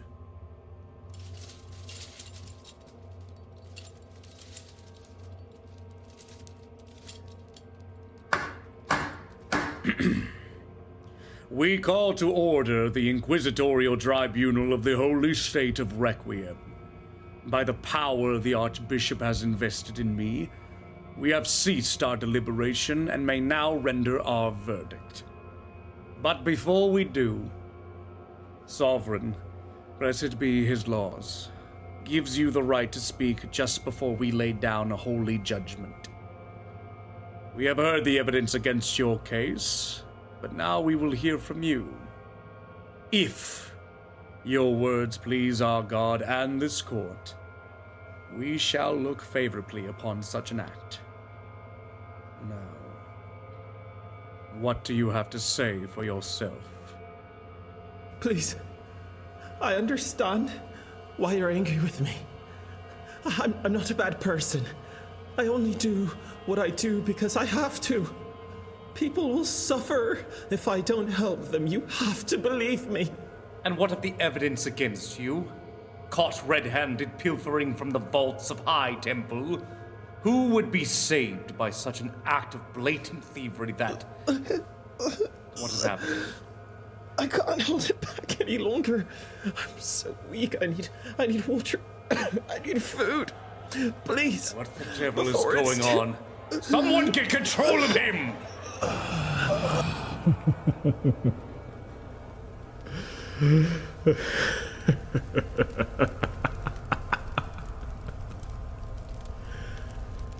You are all fools. Pitiful, insignificant creatures you are. Clinging to your so-called power. You know nothing of the sort. I have seen the edge of the void and devoured essence. You really think these chains can hold me? You believe...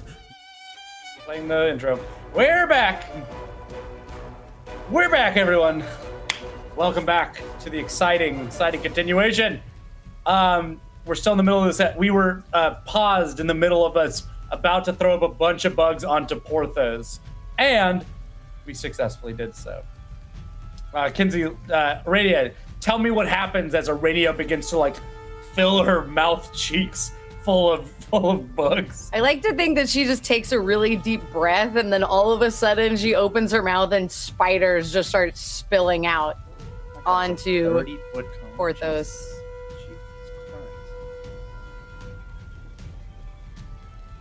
So this is really what the cone looks like. Fun. What's happening right now? Okay, he takes half damage. Should be 30 actually. We always round it. Got it. This doesn't change the effects of the vermin swarm. Covers some. Dude. I was like, I rolled a 5 for the piercing. He definitely takes that. Although I think he should be taking a penalty from being off guard and immobilized.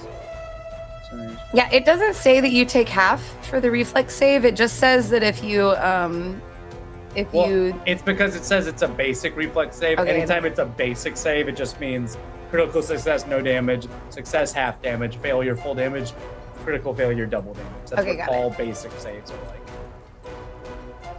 Okay. Great. You watch as Porthos just go, "Ah!" as he's covered in spiders. He does also take more bleed damage. Hold on. That's right. He Vomiting swarm is 2 bleed damage, please. And then the bugs made him bleed. And then the spiders bit him, and he began to bleed. Save. Done. Bleeding is now happening. Is that your turn, Arania? Yep, that's my turn. All right. I still got a hold of his ass. That's right. You haven't let him go yet. I have not. So you like held. So really, I've got a hold of his neck, and I just spit spiders into his face. I just watch like a horror film. Sarai, you watch as Arania begins to spit spiders all over Porthos, and blood begins pooling at his feet. Even Alteus is like, damn. Damn, that's fucked up. The Scavelings are continuing to fight. Here. Mental note to never piss off Arania.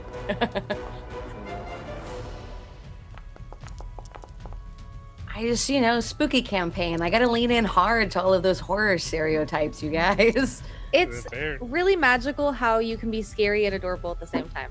It's really a skill. Yes. Creepy cute is That's such a golden vibe. combo. I do think I accidentally scare the kids as a mermaid sometimes. I'm not really sure what it is. It must just be like my energy. No.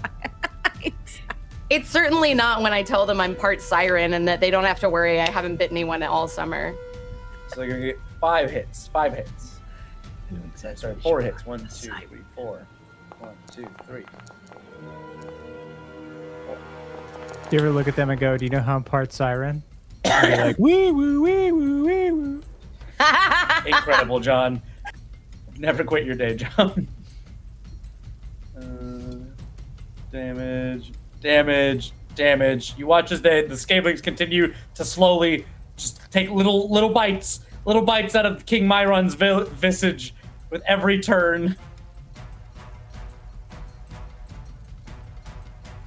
You watch as Earl Johnson stand out in front of this crowd of people as they begin to move outside of the door. You hear Earl Johnson go, "People of Ruined City, how long shall we allow ourselves to be the victims of the tyrants that cast us out of their home? How many of us have been born here and have suffered under their yoke? Finally, someone stands to help us, and we must throw in our lot with them. They protect us now. They protected my daughter. I stand with them now. Who's with me?" And you're going to hear shouts from the surrounding crowds of people as they begin to rush out from the houses. You know, I was curious if we were going to use the people, and I'm so glad they're on our side. Mm-hmm. Yeah, they're definitely with us, not fully saving his daughter. That was kind of in question. All right, we're at the top of the initiative. Altaeus is going to turn over and walk up to this guy. Oh, is Altaeus the top of the initiative now? Yes, he is. Of course he is. I'm sorry, did he roll a That's not the 41? only thing he's gonna be on top of. Sheesh.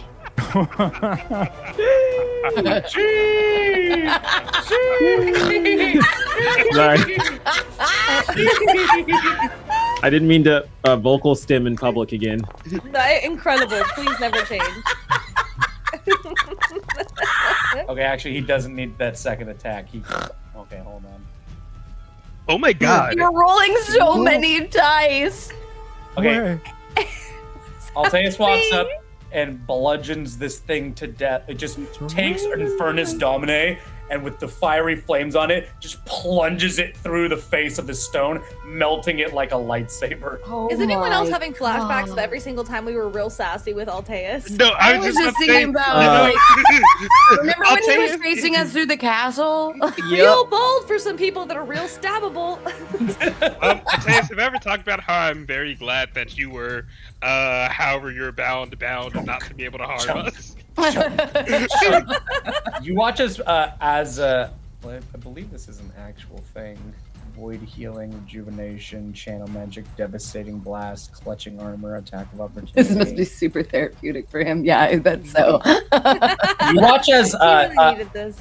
as Porthos is wiping the spiders off his eye, he just watches as Altaeus walks by you, and Altaeus looks over. You guys, Arania and Sarai and Corwin, you guys see Altaeus walking up for the first time now, and as he walks by you, clutching Porthos around his neck, he's just. People refer to you, it says, dispose of the trash. You got it, bitch. And continues walking towards this statue now. All right, that's Altaeus' turn. Corwin. Okie dokie. I'm going to move. The rest of this combat should go quickly. Join the rest of the team. Hell yeah. And he's gonna do his little Naruto sprint over there and just kind of like leap off things, all acrobatic fly. Got it. Jumping off stuff. Now that I'm stab the man who you have his face. Yeah, I gotta say something witty and cool. Fuck, man, I don't know. Team help. Can I phone a friend? Something cool to say. Dark Or else Lords I'm assemble. just gonna get in his ears and just. Dark Lords assemble. Surprise motherfucker is always a good one. Stop stabbing yourself. Oh, let's go. Stabbing yourself is actually really good. Now, though. Arania, do you have your reaction available? The nudging At face? the top of the round, she We're should, at the right? top, yeah. We're at the top. of the I can round, Corwin. nudge Nudge whatever that. you That want. is a critical hit for Corwin. Hell yeah, let's go. Nice. No, That is Yeah. a critical hit, Corwin. Let's go, squad! Team. Before I crit hit, I need to like wet my finger and pop it in his ear, just to disorient him. Gross. The first moment that Ghoul and Corwin have both hands on the wheel and they're joined in Yes. the action. One hand is Corwin, one hand is Gould. Like one stabs the other. It's like, ah! Okay, gotta roll its crit, I guess. Do that. Oh, let's go! Shit! Max damage! Big money. Nice. I did that. I gave that to Corwin. My bad. Nice. You watch this. He don't look no good no more. Not looking no good no more. And the second one is, if it's on the first attack, but it's the same. Is it still technically multiple attack? Yes, for you. Yes. There are some abilities like Fighter's Double Slice where they don't move on to the next multiple attack. Hey, that hits. That fucking hits, dog. Because Arania is still choking Porthos out. Yes. Okay, so now finally I'm able to use this. I've never been able to hit twice. But I have twin distraction. So it says if both of my strikes deal damage, then the target must succeed at a DC 20. Got it? Saving throw. You got a really high will. Yeah. His will is really, really high. His will is stupid. I'm glad I got to use it once, though, because I haven't been able to use it yet. Yeah, there we go. We'll have to set that up next time. Sarai! You just watch as Corwin / Ghoul runs out and begins plunging daggers into Porthos's back as Aradia holds him down. Spiders still all over him. Covered in spiders, bleeding, getting stabbed in the back. Porthos is like...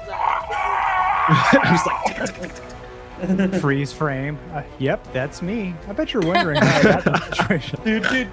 I'm a dickhead. And Corwin will laugh maniacally, but his laugh will be so maniacal you won't be able to tell if it's Ghoul or Corwin laughing. Dun, dun, dun. Did we switch? I mean, All right. there has to be a reason that Ghoul chose Corwin, y'all. Just saying. I'm gonna start by using my confident finisher. Okay. Wait, no, because if I use that, I can't attack again. Finish it. You can still attack. You just can't do any other finishers. Well, actually, No, I don't think I don't think I can attack after using that. You might be right. Actually, you actually I might think be right. I am. I think That's you're okay. I'm still gonna do it. I'm gonna start with that because I have a plan. Okay. I just rolled the damage without attacking, so that's the damage. But I should roll to attack, which I'll do now instead. So if that's the damage, if this hits, I guess.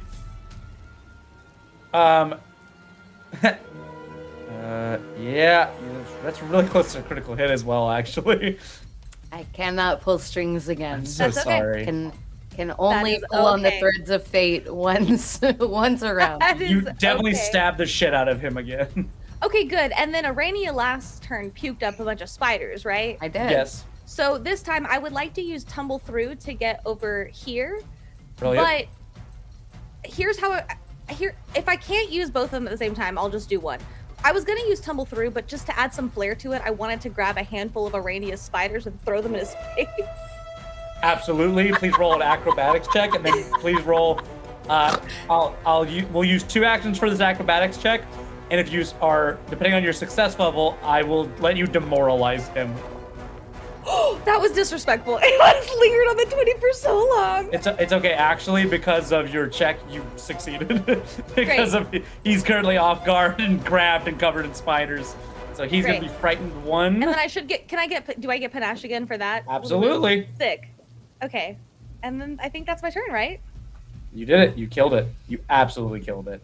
Here, it'll take me a second to give me panache. Just remind me when it gets to the top of your turn again, okay? Yeah, I got it written down. Thank you. Perfect. It's Porthos' turn. He doesn't get a turn anymore. Porthos. Hold on, I gotta check something.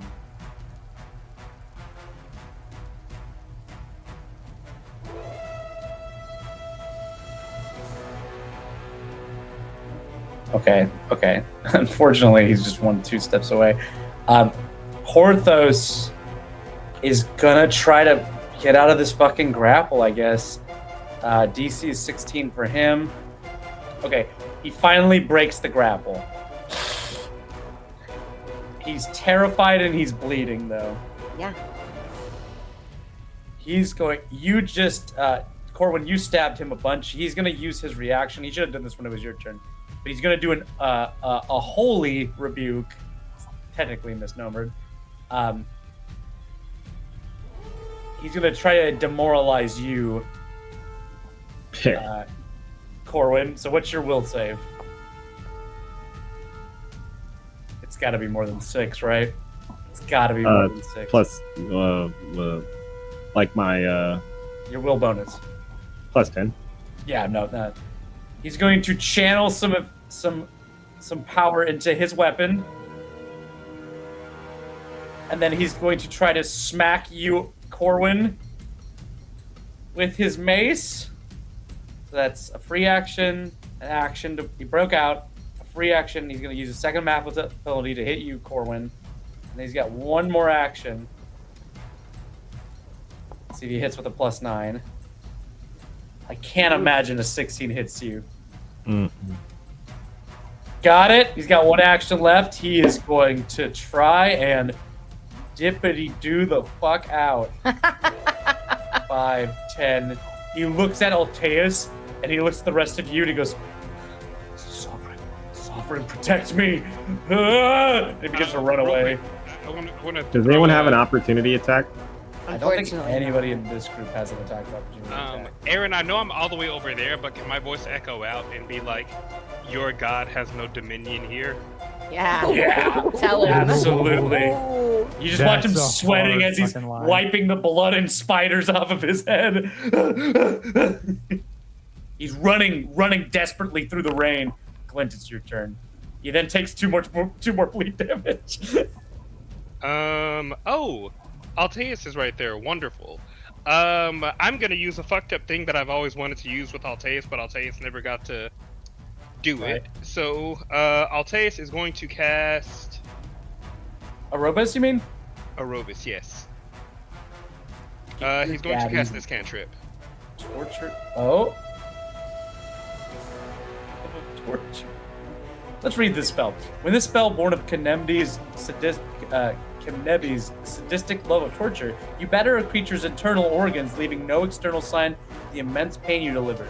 The target takes bludgeoning damage to 1d4 plus your spellcasting modifier, a basic fortitude save. If it critically fails, the target is also fatigued. Starting to text it. Fuck you? Hey, fuck you? It's a very Alteus spell, right? Oh, that was so close to being a natural one. Okay. Aerobus turns over and Aerobus gestures with his hand out, and you just watch as little shadowy bruises begin to appear all up and down Porthos's body. Go ahead and roll damage. You rolled a regular success, so you'll do half damage. And I'm assuming you would like to act together as well. Yes, so Glint's gonna move as well. Cool. There's the damage from that. Okay, that's like 8 damage. And then Glint will have. He's looking Void bad. Breath there. Real bad. What do I have left? Oh.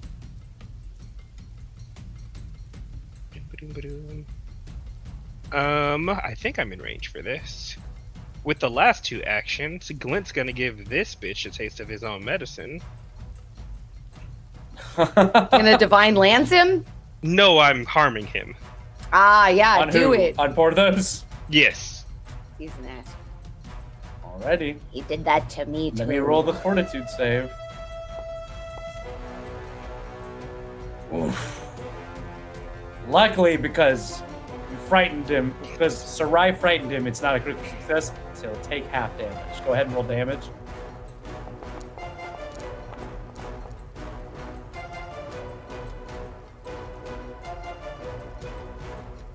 Are you not doing the 2-action ability? Did it? I did harm 2 action. When I hit roll damage on it, it only Try it again. rolled 1d8. Try it again. Hitting roll damage. Should be 1d8 plus. Oh, what the fuck? Okay, we just know it's gonna be 1d8 plus 8. So we know this is 14 damage. So he's gonna take half of 14. He's gonna take 7 damage. So Glint, how do you want to kill him? Yeah. So Aerobus holds out his hand and starts trying to twist his organs, and then at the same time it seems Where it's are not you working as well going as it should. Faith. Glint basically just amplifies that harm and just ruptures something. I imagine Aerobus and Glint are doing an intricate dance with their hands outstretched as they manipulate the inside of Porthos's organs, and they just slowly walk closer and closer as Porthos lands on his knees, and then you watch him begin to vomit blood as more and more of his wounds open up, and he's just you just hear.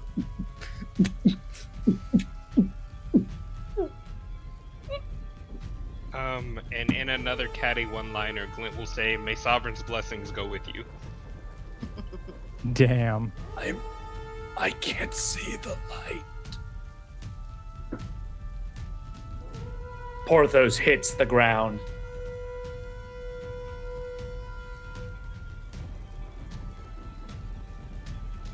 Finally, now let us be done with this. And in the back of my head, Dark Lady have anything for me yet?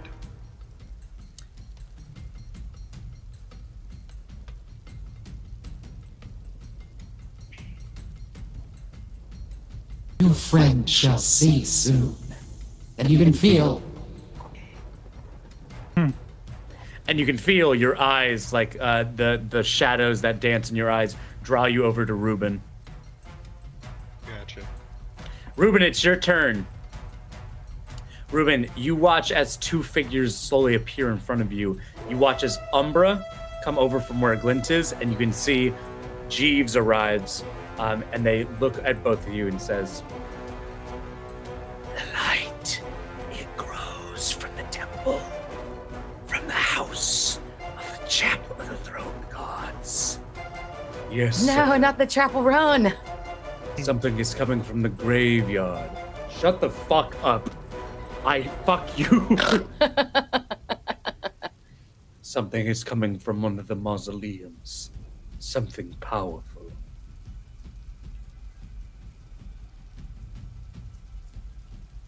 I'm Ruben's your gonna turn. look up and be like, "The caster's in the graveyard," and stumble to my feet. And I guess, do I take off in that direction? Can Yeah, I let's take off? go. In that direction? Are all the statues taken care of? Now we're gonna leave Alteus to handle this. Okay. He's fine. I will let Earl Johnson know. Alteus is gonna take care of the statues. We're about to go and take care of the root of the problem. Very well. We shall do our best to maintain. We'll make a perimeter. There are many more statues throughout the city. Be careful. You too. Thank you. We will. As we're finally fleeing, I give Ruben his 3 health potions. Yeah, it's probably important. Oh, did we And then remove that one from mine? Alteus turns to you, Sarai. Return here once you're done. Oh, okay.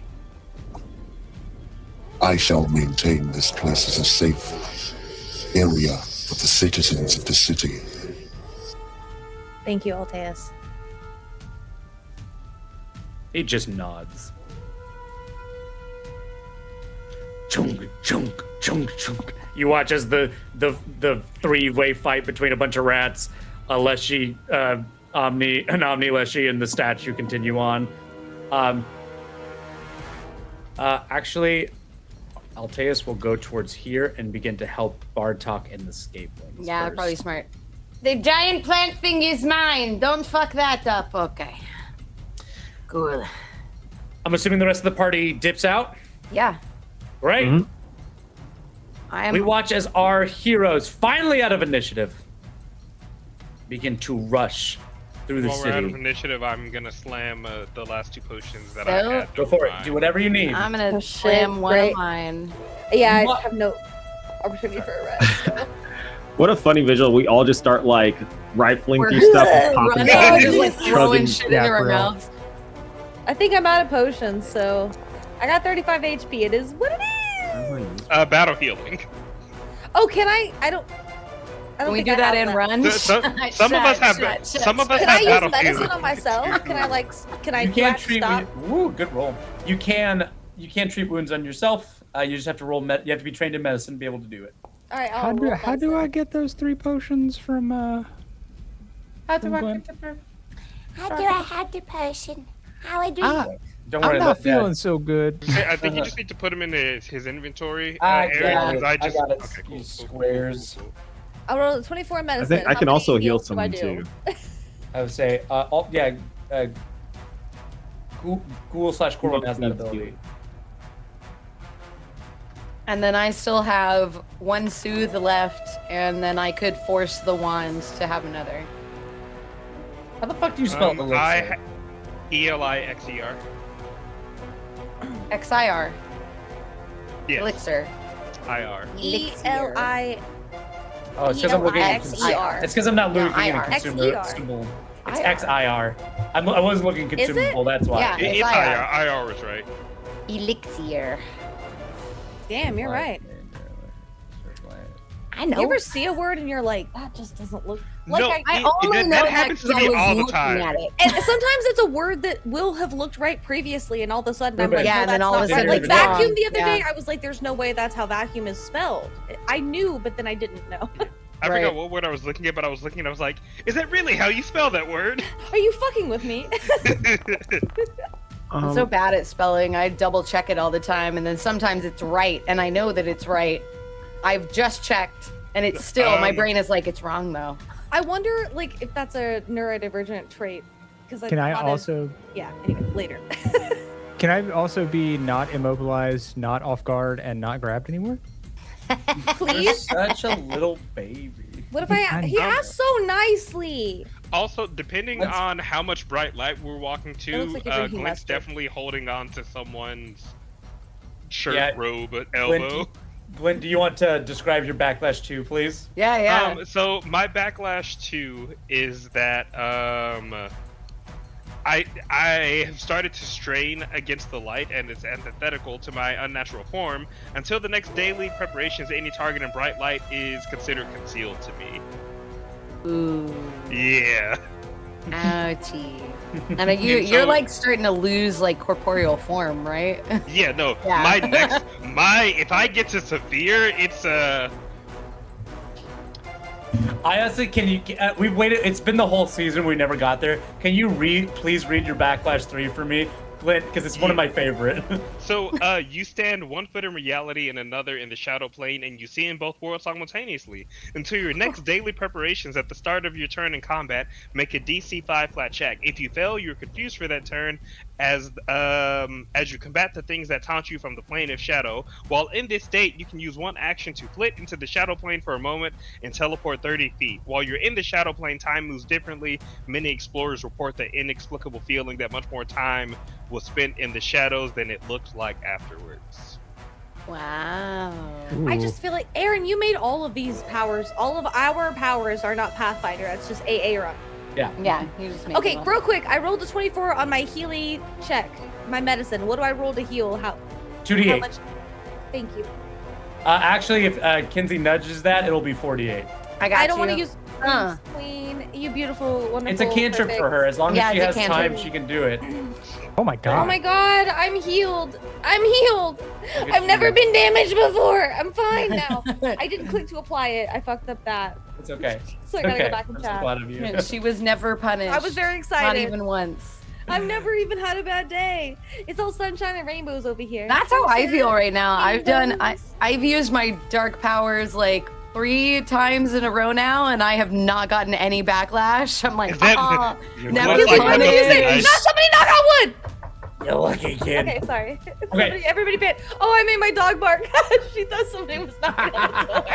Okay, so the rest of this, we're gonna go theater of the mind, guys, because I don't have a map for you, but we watch as our Dark Lords patch up their wounds in a hurried state as you guys book it out of Lowtown back towards Hidetown. You guys begin to see, even a cast against the dark sky, the pillars of smoke rising up in the rest of the city.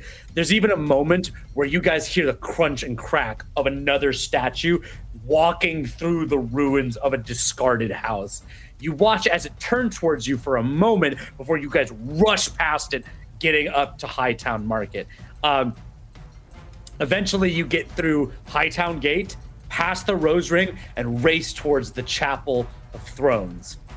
As you are going there, you are leading you Umbra and Jeeves, like two, like complete opposite, like a ghost light and just a dark shape, light, yin and yanging around in the distance, trailing you guys to the chapel.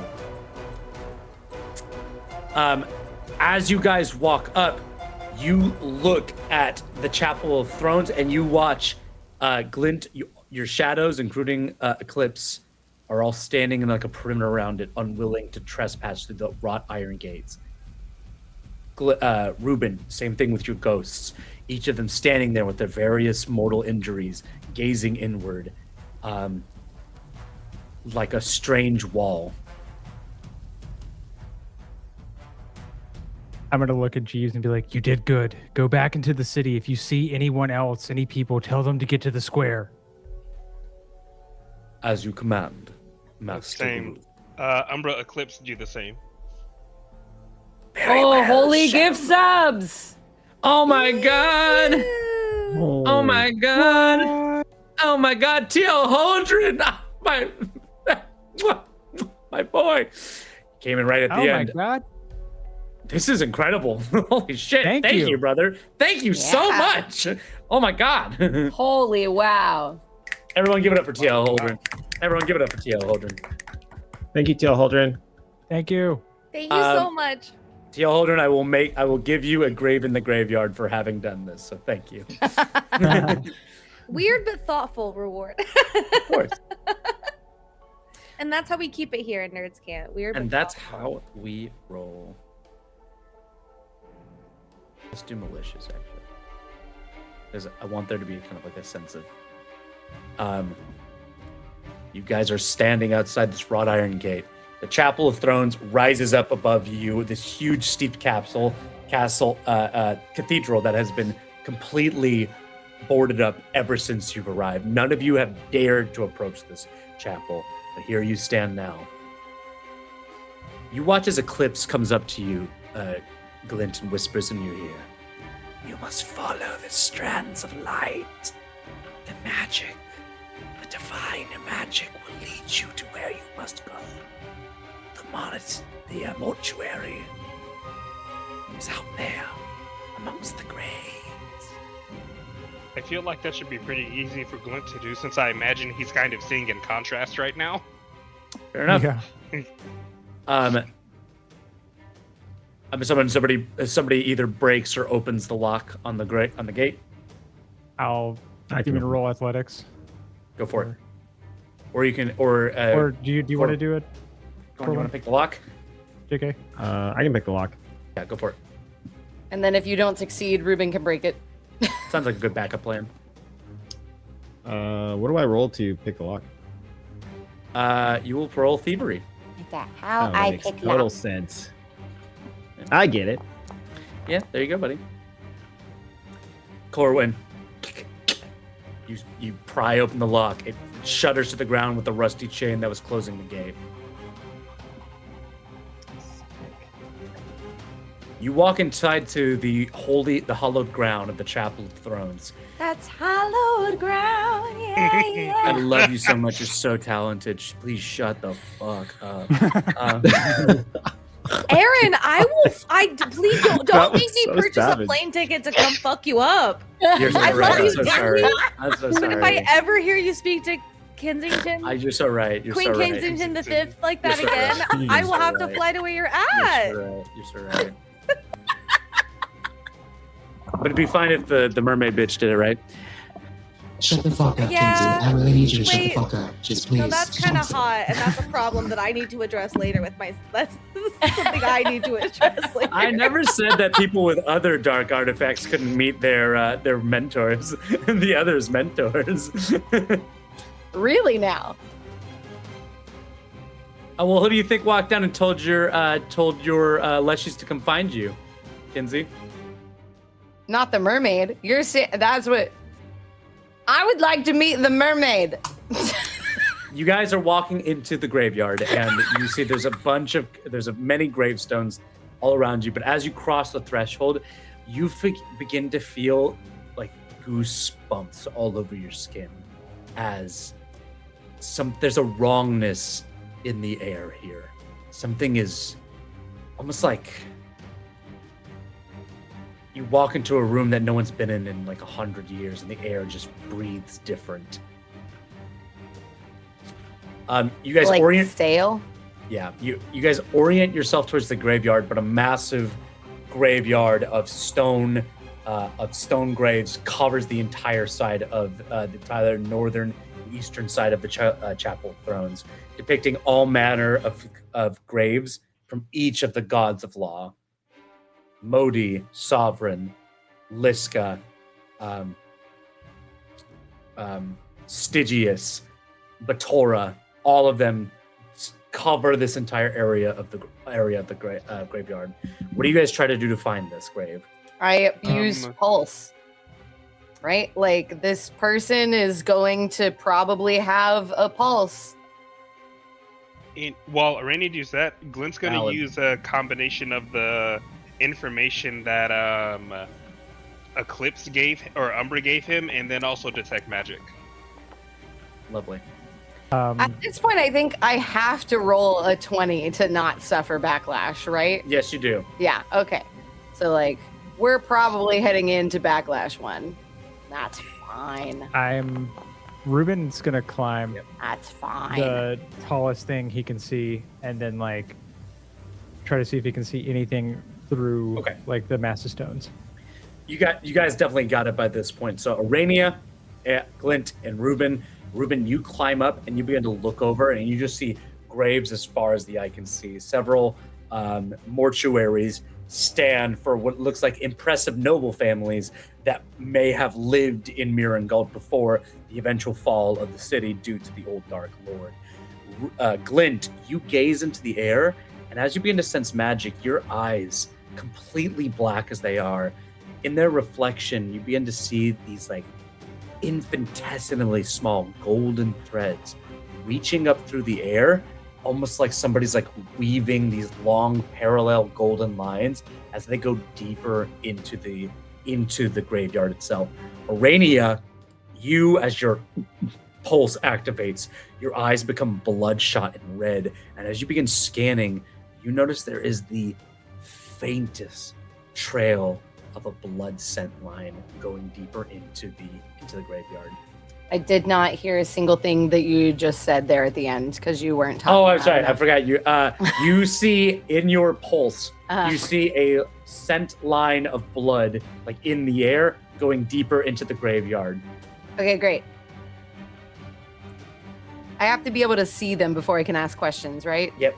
Okay, so we'll just keep on moving on. You guys begin to triangulate as each of you moves throughout the graveyard, following your different signs.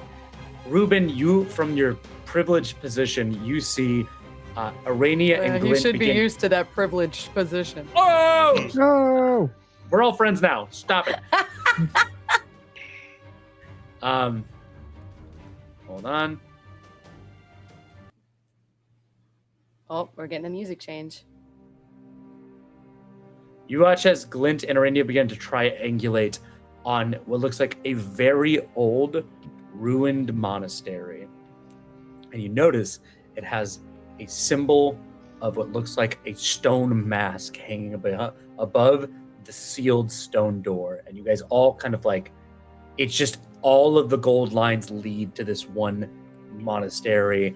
The blood scent, you look through the stone walls, Arania, and you see there is a figure, horizontal, laying down inside the monastery. But the blood inside of them is so faint. It's like a pulse every like 30 seconds.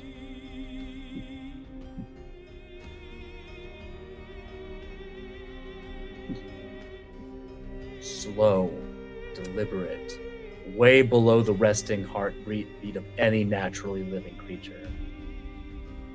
Would that be normal for this type of spellcasting?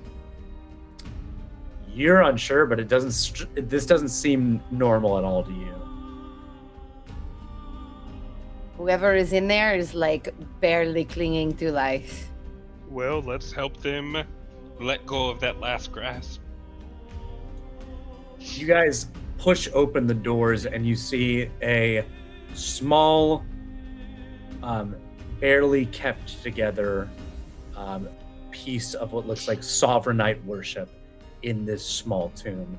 Several golden suns with books in the front of them, the typical symbology of sovereign litters the area, but most of it has tarnished and faded. As you push open the doors, you hear a wire break. And you watch as a crossbow aimed at both sides dry fire, and nothing happens. It's been so long, these traps have suddenly withered away underground.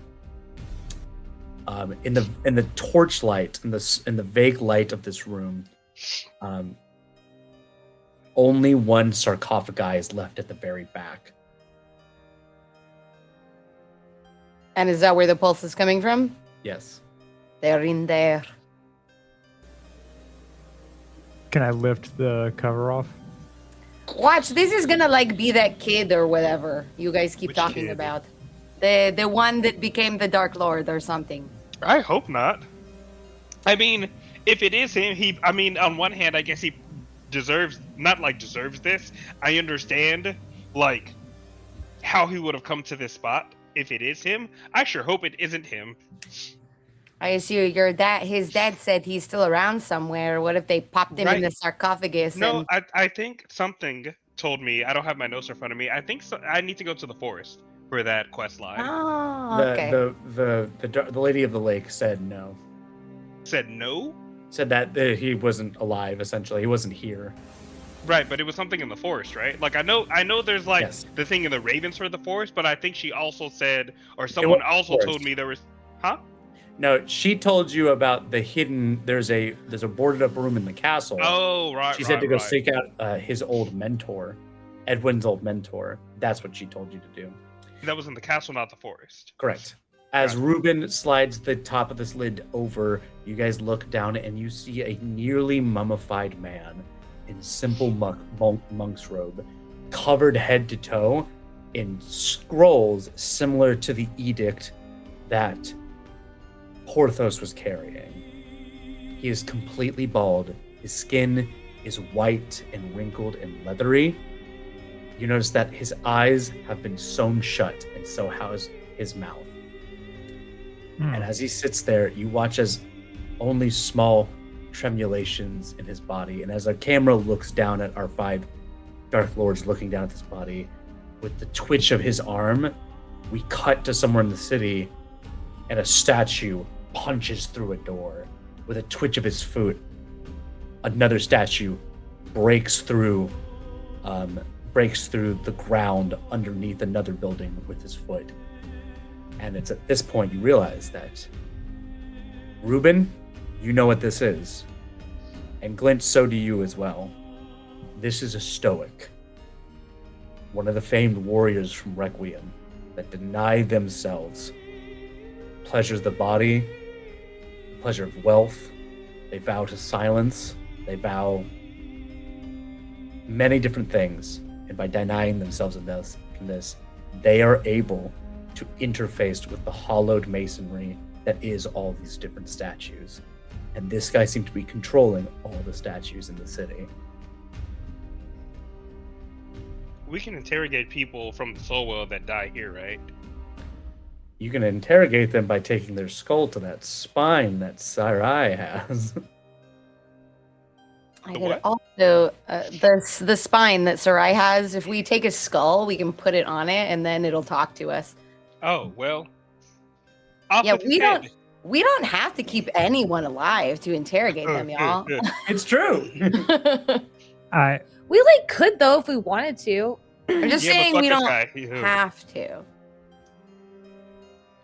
I'm gonna put my. You also notice that you on all the robes and on his like papery skin, you notice there are. What the fuck is that noise? It's bees. A bunch of bees. There's celestial writing all across him. It looks like the winged lady herself has laid words upon the paper and upon this guy's skin. Oh no, he's bees. Can we identify any of that? Any of you know celestial? Glint might. Let me check. I don't. Where do languages hide? They're on your main page. Nope. Chthonic, Diabolic, and Shadow Tongue. Are any of those in Necrol or Empyrean? Empyrean. You know Empyrean? I know Empyrean. So then, Arania, you do. Yes. Yes. Hey, Aaron. Yes. Yeah. I know this is. I don't even know I swear to that God, is. if you said you didn't pick a bonus language. Well, I won't say that then. It makes sense for your character. Yeah, I Absolutely. was literally just about to say lore accurate, Ruben. That does make sense. I adore all of you. You can take Empyrean, okay, Ruben? I can take. I was gonna take Celestial, but okay. None of the languages are there. Is this my punishment? Here's the thing: is that my world uses different languages because I don't use the same cosmology as Pathfinder. So Celestial, Empyrean, all of those would be just different dialects of the same, like higher spiritual language. I speak Celestial. Great. So you both can read what's written on there. Yay. I knew that I had to know some fancy because, like, I would be a terrible spy if I didn't know. Indeed. The words laid upon him are words like, let the denial of the body fortify the spirit. Let great sacrifice become power and strength in adversity. Let not water, nor food, nor air, nor dawn or dusk deplete you, etc., etc. But does it say anything about, like, protecting his body from getting stabbed?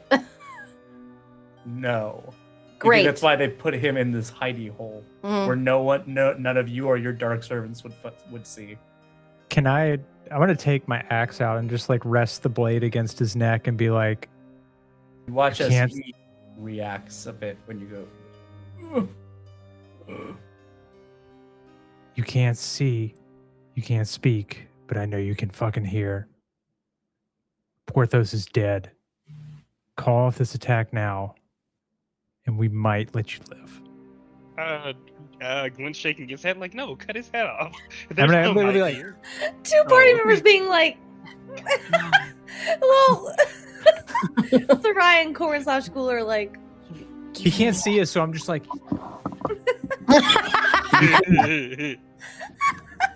You hear his voice in your mind, Ruben. Ew. yuck. My soul has already departed for the light. Finish it if you will. I will take everyone I can with me.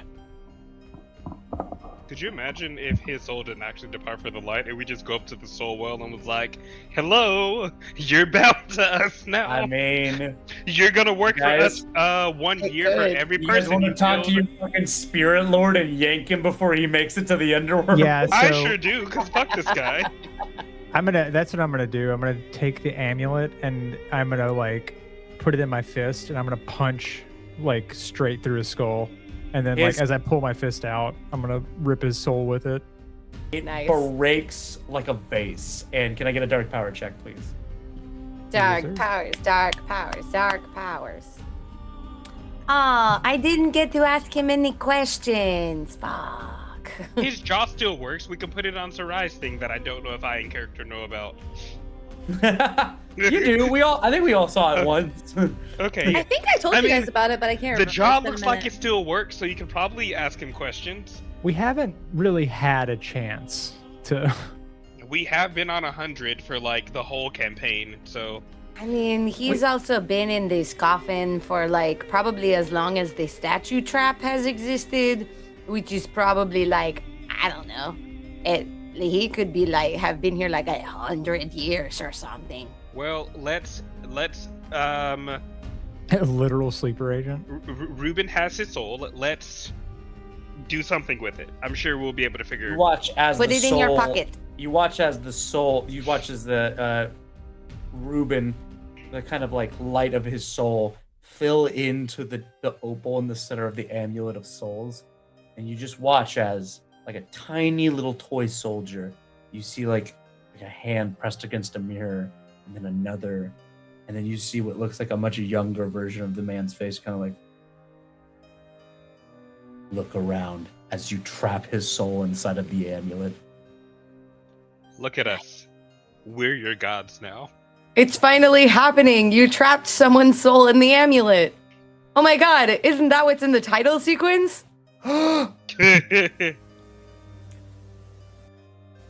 Sick. Oh I'm yeah, doing it's it, all guys. coming together. I'm doing it. He is And with- doing it. And with that, we're going to fade to black as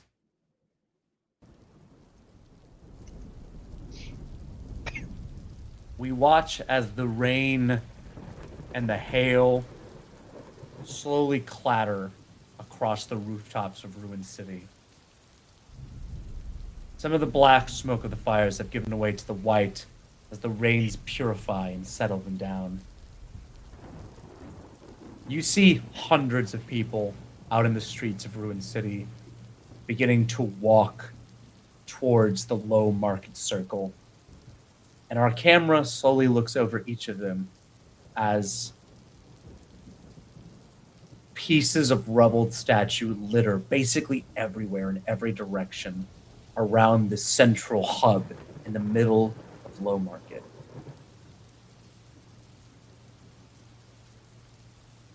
Our heroes stand and walk to the front of a huge crowd of people.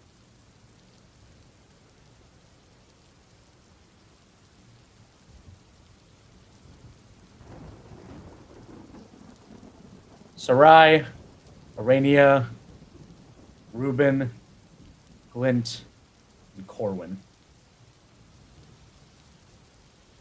Can Corwin have his face back? Corwin has his face back. Thank you.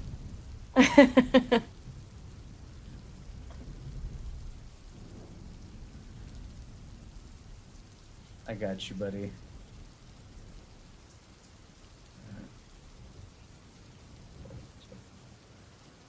Boom.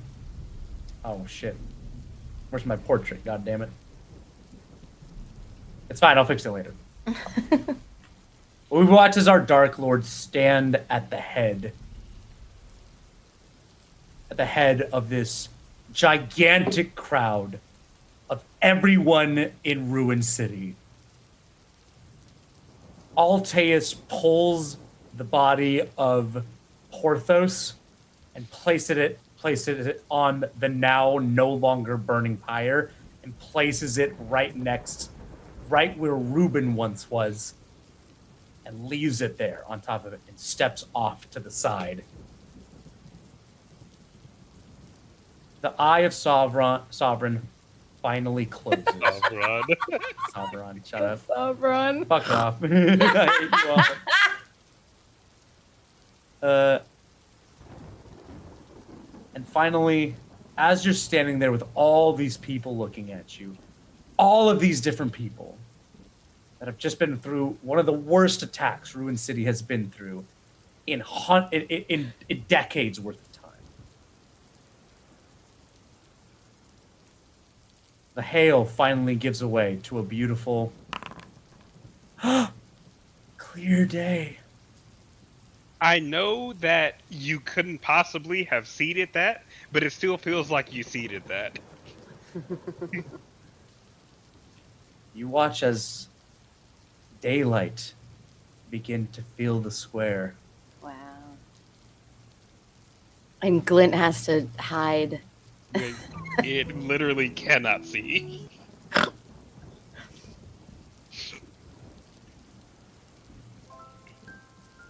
Can we put up like a little umbrella for him so that he's in the shade? He needs to hold a parasol. You watch as Earl Johnson, Peggy, the custodian, That bitch. the Omni Leshy, That's my baby. Quintus finally arrives from Castle Nightfall, and he comes up and he runs up to you and he bows his head and he says, he makes a big show and he comes up to you and he whispers, "I'm so glad you're not dead."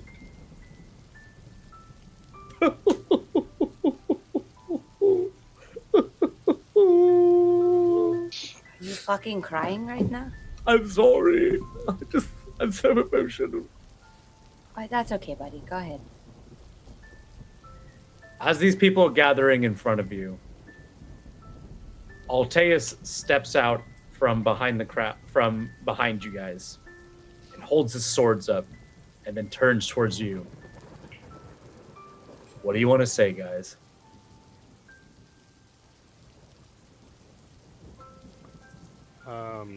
Arobus kind of leans in towards you and says, "It's time. They're ready to be led. Now lead them, shepherd." Shoot, I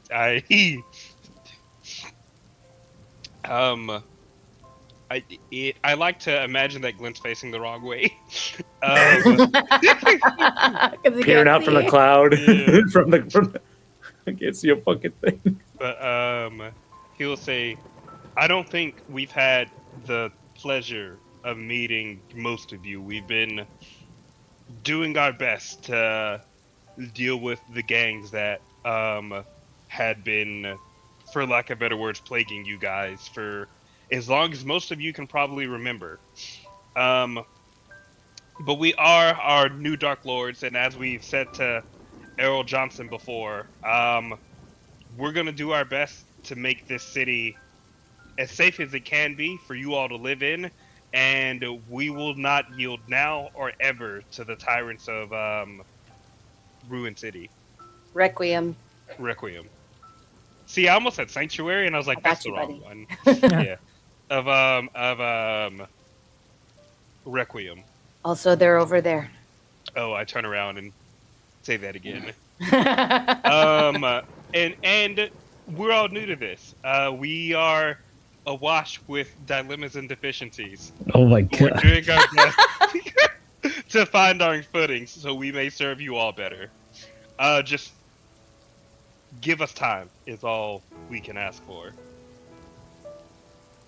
And know that we are not some lofty dark lords who are above you somehow.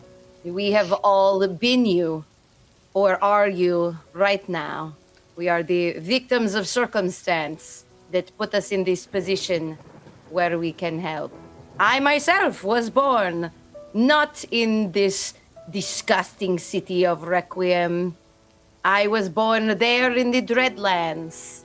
I have been to this city maybe once.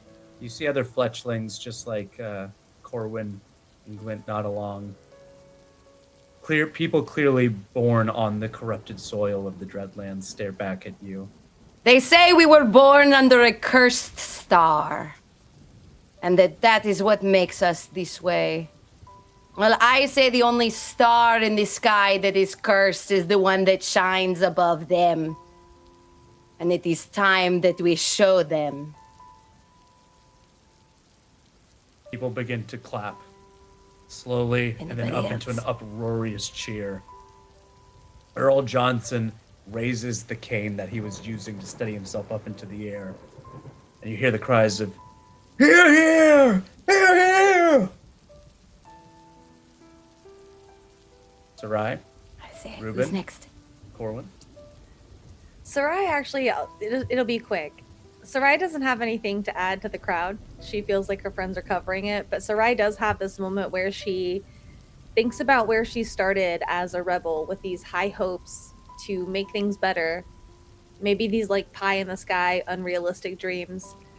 Although she had been met with reality her whole life, she still maybe thought, maybe she was a little bit naive about how things went. But since she's been here, things have changed, and she's been faced with reality, and seeing her friends go from the lives they were living, I think maybe especially Ruben, the change that has happened in him, I think she just kind of takes a moment to look between the crowd that she feels like at this point we've actually been able to help a little bit. Maybe we have made their lives a little better. And then she looks to each of her friends that have changed into these extraordinary people. Maybe always were these extraordinary people, and we were just never given the chance to show it back where they were from before. And she just feels, she has nothing to add, but she just has a moment where she just feels kind of in awe and grateful, and her hope in humanity, I think, is restored. You watch as you smile, you look out and your eyes meet with Pencha and Yakub. And the halfling and the young woman both give you a rebel salute as you're standing at the front of this giant crowd. Reuben, Corwin.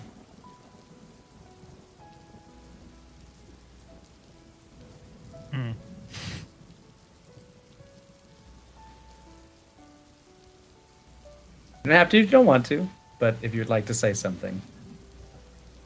I just didn't want us to talk at the same time. You would have lost your hero point. You go first.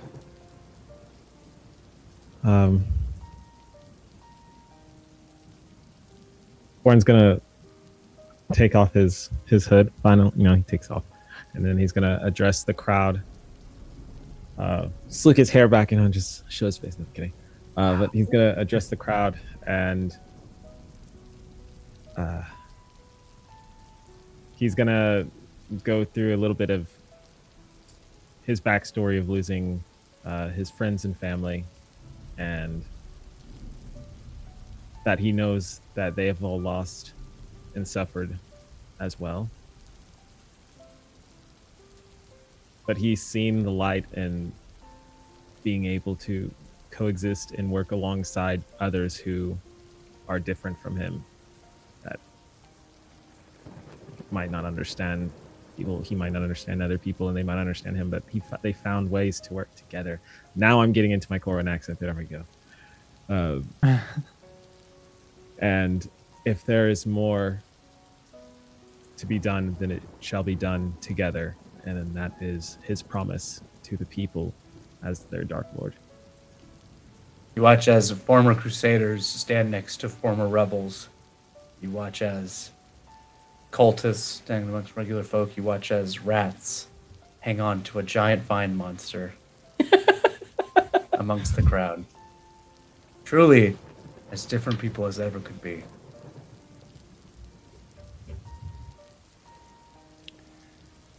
Ruben's gonna walk over to Quintus and he's gonna lean down and be like, how many of the cultists are here? My spirit lord, they're all here. All right. Tell them that we need to find this injured among the crowd. Let's get them healed and let's try and get them back on their feet. Cool. And he's gonna gesture around to like the ruins and like the rubble and be like, we've got a lot of work to do. Of course. He's gonna step back to his friends. With that, as the cultists begin to move out and about, and you watch as they lay their soothing hands down on the people, and the people clap and cheer. They cheer for the words you've shared with them. They cheer for the day you've saved for them. They cheer for now the rain has finally gone away. The oppressive curse. They said that the light would bring, but instead you did. You did by believing in something better. Better than believing in blind faith and false hope. You believed in each other.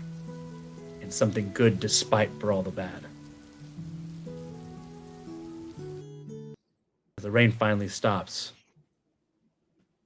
Altaeus stands forward and stands in front of each of you, and he turns. And as the crowd now goes silent as he walks up with his heavy sabatons, he looks at you each with those green ember eyes.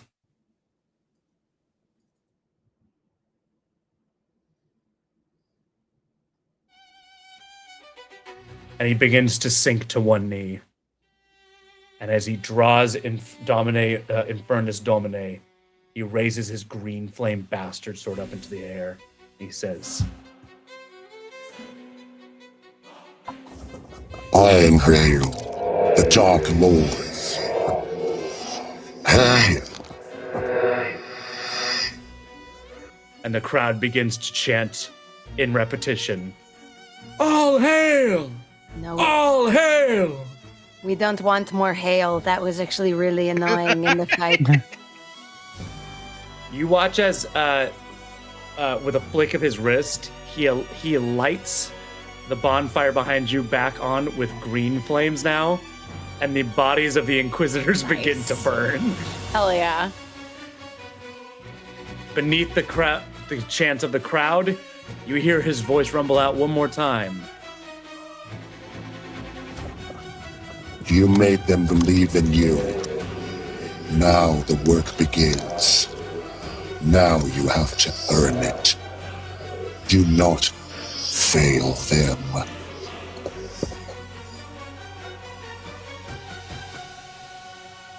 Quintus cries and goes, I just love a happy ending! The curtain falls. Oh my gosh! Don't forget the dance number. There's a dance number in this. There has to be. Oh, that's right. This is the greatest show! No. Aaron is all really in funny, this 'cause I think if it was together. real hell, But without we'd Hugh be able Jackman. to see, but it turning into a clear day, it's like, damn. You know, This came together pretty well. Hey, Oh Quintus. my gosh. I'm actually really thirsty. Do you think that like there's a Of course. cultist around who like not you, buddy. You Oh, might okay. like pass out or something. Find me someone like young and hot-blooded. of course. Well, actually, we did find one of the Inquisitors tried to run away. Oh, perfect. Give him to me. No, please, no! Is their cart still around, by the way? Did it make it out of the city? The one with the chest? That was the one that Alexander Corsus was driving. Yeah, of But course did it he was. make it out? Fucker. Of course he did. Oh, so he lives, of course. Oh, yeah. That's Act 3 boss, baby. That's an Act 3 boss. Okay. The camera pitches up, His ass. and I know we only have 13 minutes left, so I gotta do this quickly. We have the camera pitches up, and we're gonna take over with narration. Quintus's voice takes over as we zoom up higher and higher. There are about 10,000 people standing around Low Market Square around you guys, chanting your names as you rise up, and you hear, and as the light faded away from the market square, Ruined City had something that it never thought it would ever have again: hope. The Dark Lord's claim was self-evident and finally undisputed. They had gained control of almost every part of Ruined City, and it was only a matter of time for the rest to fall into place. Let's see how it all worked out by the end, guys. Starting with the Royals. Seamus O'Ree had the Royals stand down when the forces of the Dark Lords arrived. It was clear that no one was interested in fighting anyone anymore. Seamus relayed to the cultist messengers that he wasn't planning on going anywhere, and then when that lady with the fangs is ready to have words with him, they can find him at the last dredge, ready to talk. All right. The Black Library. The sprawling and broken library is transformed under the custodian's management. With skeletal builders on her side, the building is stripped bare and rebuilt in the hand of death's image. By the end of it all, it looks like a university that has been swallowed by a fortress. Large black spikes crown the walls like rows of teeth, and rows upon rows of flowing banners with the cult's logo project strength of the cult's new management. Many books are discarded due to damage and covering topics no longer relevant to the cult's objectives. But new works are already being distributed about the wisdom and strength of the new Dark Lords, even as we speak. Are they writing books already? The altar to the demon Malphas was quickly demolished when the building was rebuilt, but the weapons that the demon had brought were still usable, so the custodian made sure that they were studied and ultimately handed out to the high-level enforcers that she trained. Gain a new unit, the Pit Iron Magus. Nice. Hell yeah. The custodian took the power that the Dark Lords gave her over her half of the cult and wielded it like a sculptor's blade, molding the haphazard cabal into a proper secret society. The chief concern was recruitment. After the Dark Lords' display in the city square, all it took was for some well-placed rumors in the populace of a place of prestige and privilege in Hightown with power and security offered in the newly renovated cult headquarters, and new blood was easy to acquire. Anyone who stood in the way of the custodian's progress was either converted or swept aside. As the cult was reborn with Quintus as the new Hierophant and with the new Dark Lords, the cultists under the wing of the custodian have taken on a new moniker to reflect their superior training. They are now called the Hierarchs. Your cult has now doubled in size. Hell yeah. You have a new maximum amount of units to summon for your Dark Army. From 3 to 6. Ooh. Betty. Oh, sorry, Peggy. I don't know why I wrote Betty. Why did you write Betty? I don't know why the fuck I wrote Betty. Don't worry. I didn't know. Don't worry about Betty. Betty's fine. That's my Betty. mom's name. Shit, that's Peggy. Peggy. After securing the undead manned farms outside the Nomad's Gate, Betty and her blasphemers toughed out attacks from royals and monsters alike. So after the Inquisition was foiled and the royals quelled, when she and her blasphemers arrived with weeks' worth of food, the people of Ruin City jumped for joy. Peggy. Why did I do this? Peggy guided her half of the cult to fully embed itself within Lowtown, and soon almost all essential functions of the town was being managed by her cultists. Peggy's blasphemers capitalized on the anger left behind by the Inquisitor's attack, and soon Peggy's numbers began to swell due to the community presence inside of Lowtown. Now, almost no one worships Sovereign openly, and those that do fear reprisal from their friends and neighbors. Due to this new chapter in their group's history, Peggy convened her group under a new name to better reflect their stance on the heretical protectors of the city. They are now called the Anathema. You will now earn 1 influence every single week for free due to your presence in Lowtown. Ooh. Yeah. Complication. Tension has been brewing between. Well, everybody, I have to go now. Actually, the session's supposed to be over. We don't have time to hear that part. Oh, sorry. Yeah, too bad. Tension has been brewing between the Anathema and the Hierarchs for some time now, especially as both groups have grown at the same time. Both cite the other as the reason why they haven't grown faster. It is now the case that since the Hierarchs are firmly situated in Hightown and the Anathema in Lowtown, turf wars have occurred, and recently a scuffle by the Highgate had some cultists who were hurt. It is clear that both Peggy and the Custodian are effective leaders in their own way. They must have their differences settled or continue to balance their needs on the knife's edge you have thus far. Didn't we tell them to come to us when they had beef? Yeah, but they're not going to do that. I know, but I'm just making sure that when we cuss both of them out for this shit, that we did tell them they're supposed to come to us when they had beef. Maiden's Fountain. The old tree. The old tree survived the winter. Despite its thickly pale appearance, new growths begin to appear on the branch. The psychic turmoil that the spirits of the elvish dead gave off in Hightown has calmed into tranquility, and with the preservation of the tree's offerings, the lake's reflection now offers a window into a world where the spirits can play in the water and sit amongst the reeds together. Some cultists studying the occult have performed seances in the water's reflection so as to beseech the wisdom of these ancient spirits. You will gain 1 research per round due to your effect on Maiden's Fountain. Do you mean week? Week. Yes, round is downtime rounds. Okay, gotcha. Downtime. It means every 60 seconds. No. I was concerned that there was I thought like we were on the like complications tier, so I was like, but I thought we did a good at the fountain.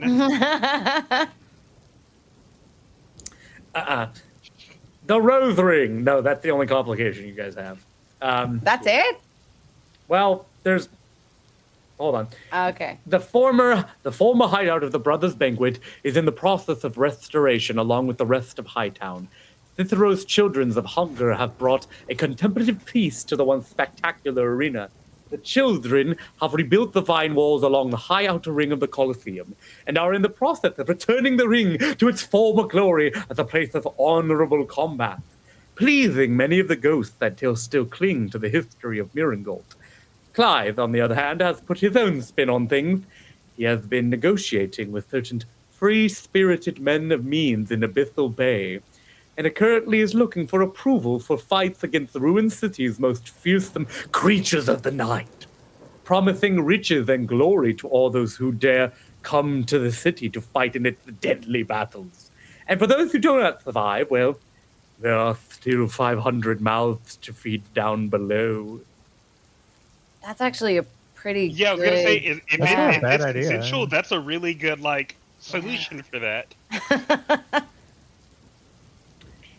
Elizabeth Johnson. Fuck.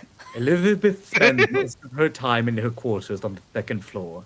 She has not yet fully adjusted to her new life as a ghoul, but over the next few months she will be visited by Cicero and Clive. And they will do their best to help her transition. What? She'll be visited by 3 ghosts. The past, present, and the future. Quintus. What are you doing? Bad babies. Quintus relays a request after about a month's time that she wished to formally meet the people who saved her. The Racketeers! With Matt Racket saved, Molly was ready to do her civic duty when the Dark Lords took control of the city.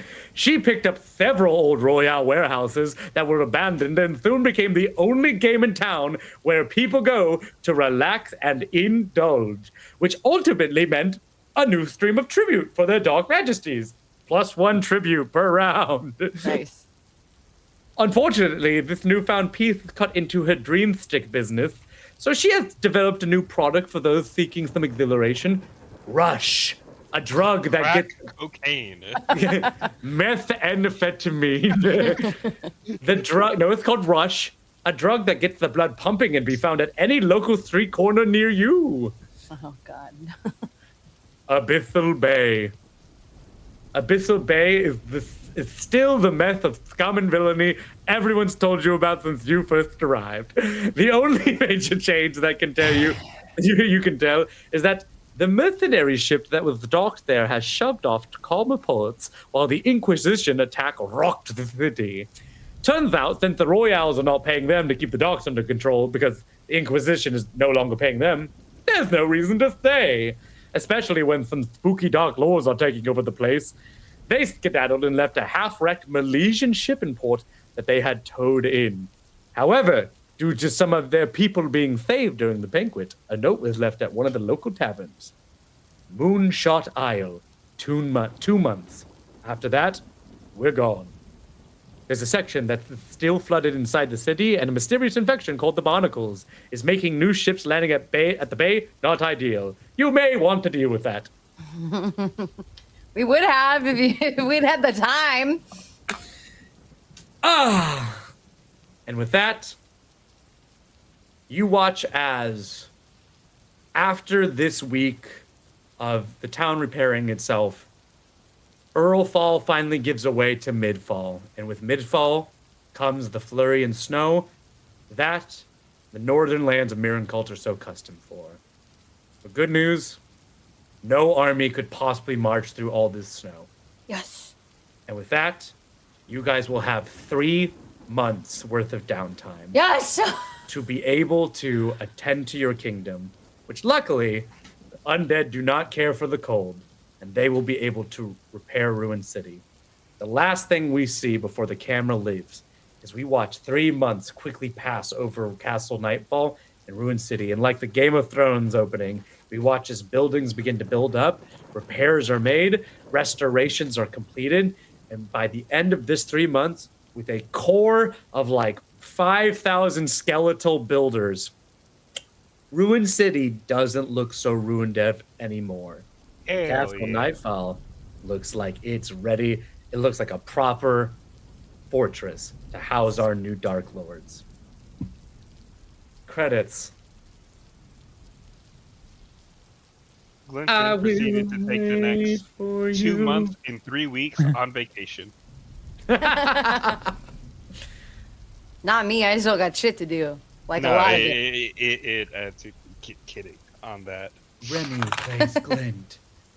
Kinsey plays Arania. Mika as Sarai.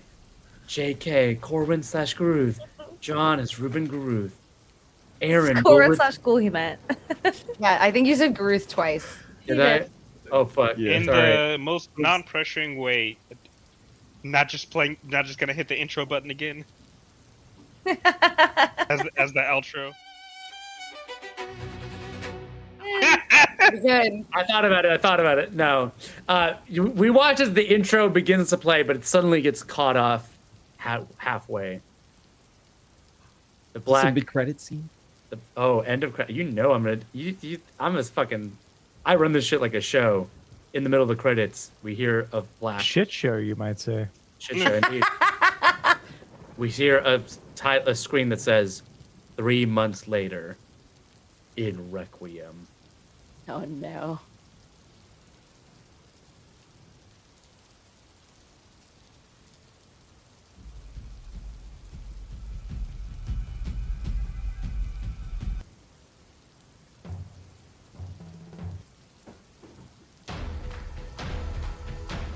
There we go. You watch a pair of very well-made leather boots walking across a perfectly reflective stone floor that seems to have beautifully marbling running throughout it. Huge pillared columns pass in the background as this person walks across the floor. You see the camera rest against the profile of what looks like a man's hand with a long white robe and a perfectly white and gold feather in his hand as he scribbles on a lectern with a gigantic bronze book on the front of it. As the camera pitches up, we see the man who has walked up to him. It's Alexandra Corsus. My Archbishop. It is been a while, but I believe I have summoned everybody needed for our special operation. Very good, my son. Let us see them. I'll be interested to see how we deal with our southernly problem. You see Archbishop Hyros, a man that is 130 years old, take off his glasses and look like to be of the spirit of a man who's in his 30s. He looks up across from him, and 4 figures walk across the room.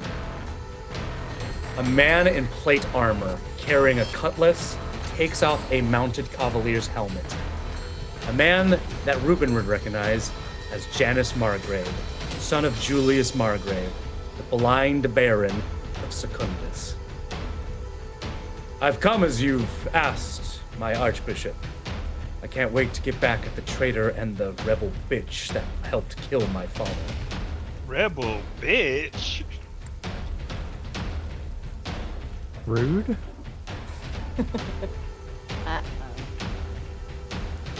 Sarai, I think that's you. And I was gonna say, which one of us do you mean? Oh, it's definitely you. it's you. Who else is what other rebel bitch is here? Well, I mean, I'm a spy, babe. I know. Hell yeah, love that. Also For me. there is also the matter of the child that got away from you. Is that not right, Xerxes? And you see a man in very similar robes to Glint stand up. His arms are shackled, and he looks up with sort of trepidatious. You will still have your uses, if of course you show as much self-preservation as you did that day when you summoned Romus. Why, of course, Alexandra. I am, of course, still a servant of my city. There is one more face that you probably do not recognize, Archbishop, but we had to get resourceful. Your name, my child? You watch as a person stand forward and they pull back their hood, and you notice half of their face is made of clockwork gears.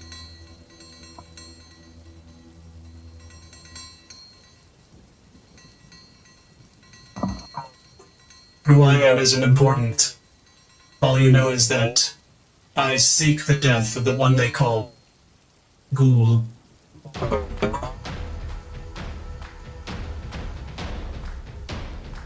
And that's where we'll end this session. Nice. I feel like I'm more concerned that there wasn't anyone that was like, oh yeah, I'm after that spider. Somehow 'Cause me that- and Ghoul pissed him off worse, and I love That's that. where for us. because that's why Alexandra, of course, Yeah. is coming. Exactly. So yeah, I knew who that motherfucker was. All right, that's season 1, ladies and gentlemen. I told you there was like a million endings to this. Aaron, I have a question that I feel like might have to get answered later, but I'm going to ask it now anyway. Is he in chains because of what I told him, or he was going to be in chains anyway for summoning Aurobus? You know I can't tell you that. Also, it's fucking crazy that... Never mind.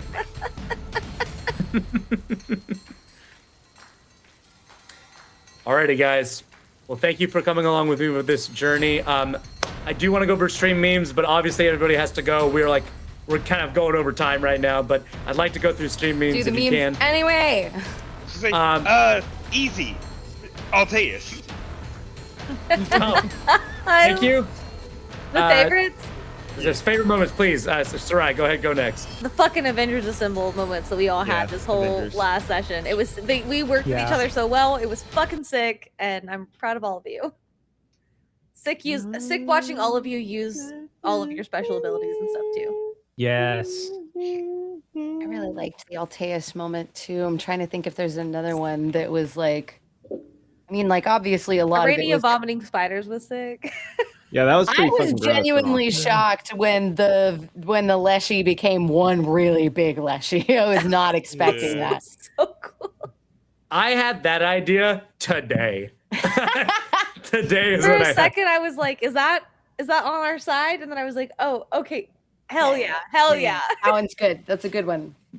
Yeah, he's sitting at his computer. I'm on the couch playing Darkest Dungeon, and he whips his head around, points his arm at me, points at me, and is like, ha ha ha ha ha, and then turns back to his computer. And I was like, what? The actual fuck? And he was like, I have an idea. And I was like, about me? And he was like, yeah. And I was like, I don't like that. This is bad. And he was like, no, you're going to love it. I'm like, you just pointed at me and laughed at me like I fell on my face. I don't think this will be good for me. Kinsey was like, I don't like the energy that you brought into the studio today. Yeah, 100%. I was like, no. Like- sorry, go Sorry, ahead. go ahead. Ruben. Man, it's so hard to pick like a favorite moment. I think, God, Glenn had so many good one-liners tonight. Yeah. Like Glenn was just like on it. Like Remy, you were just popping them off left and right. Thank you. I mean, the death of Porthos desperately needed.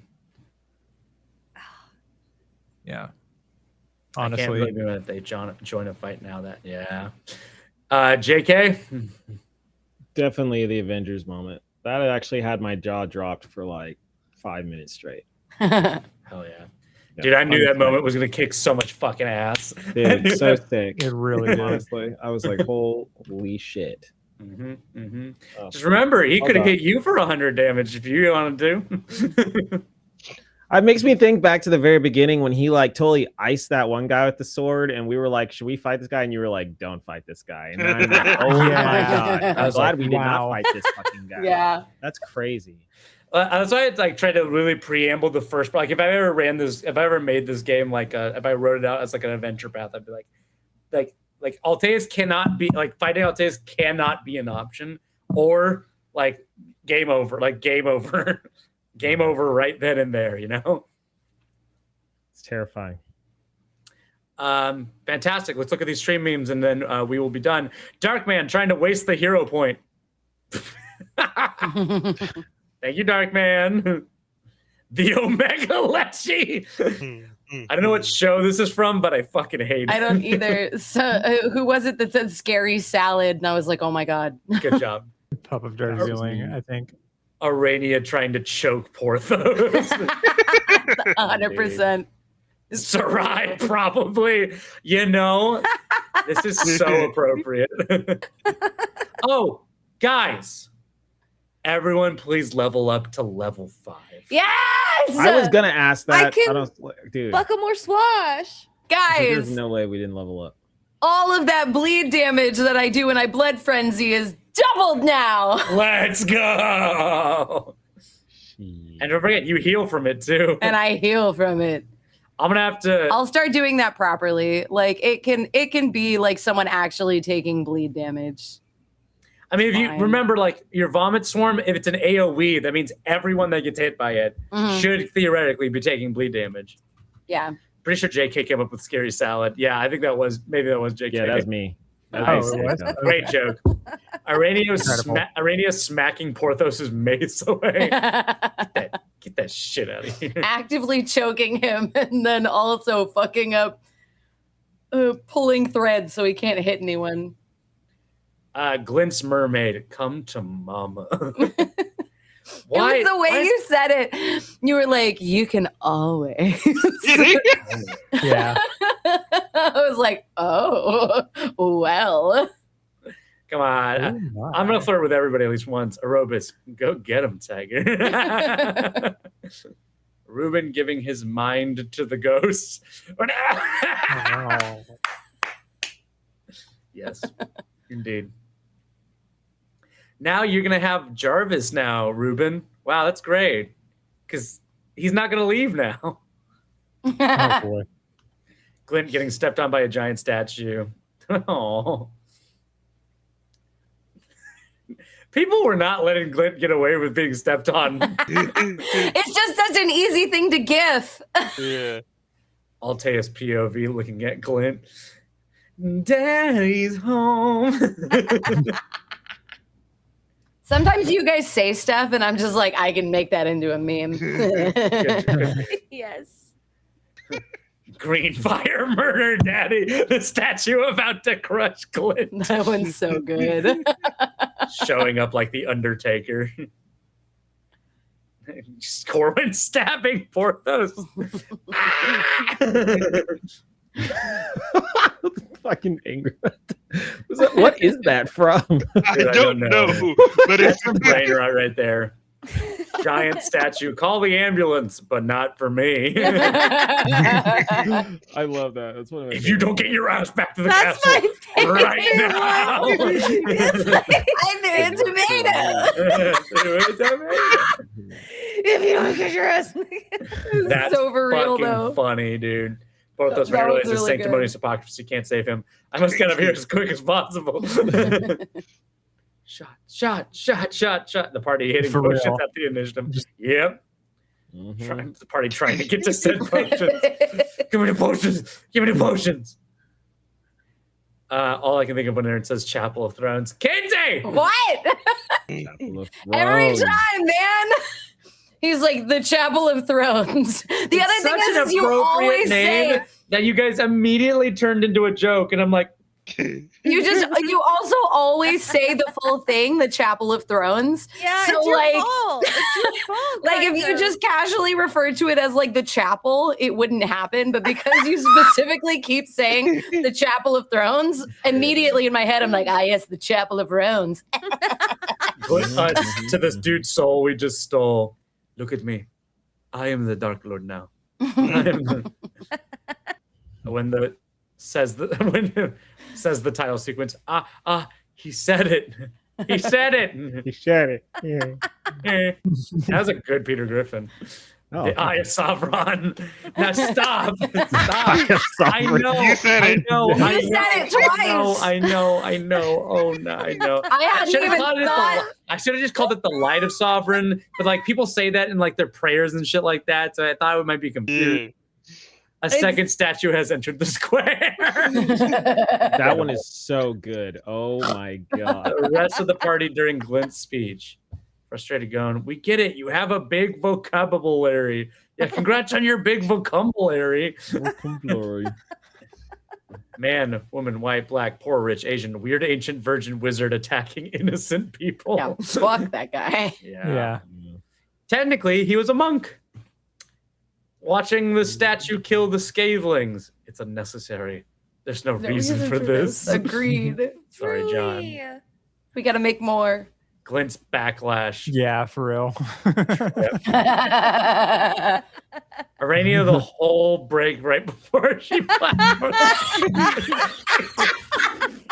This is the level of expression on my face I wish I could have.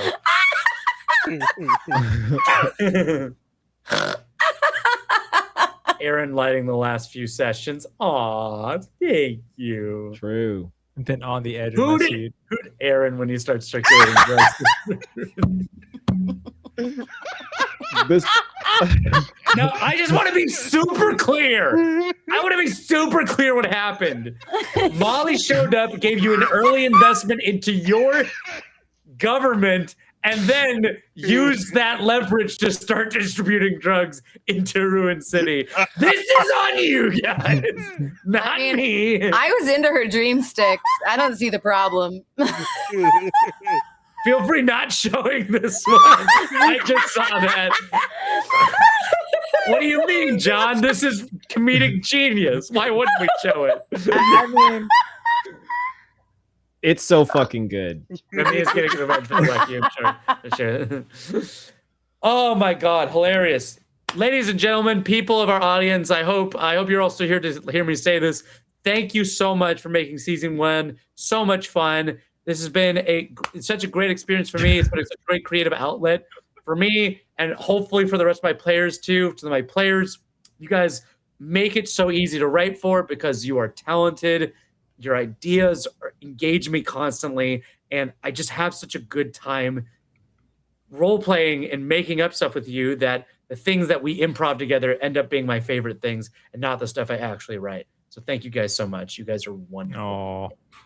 Thank you. We are going to take a 3-week break from season 1 to season 2 to give us all some respite. Players, you may think of what to do during your downtime.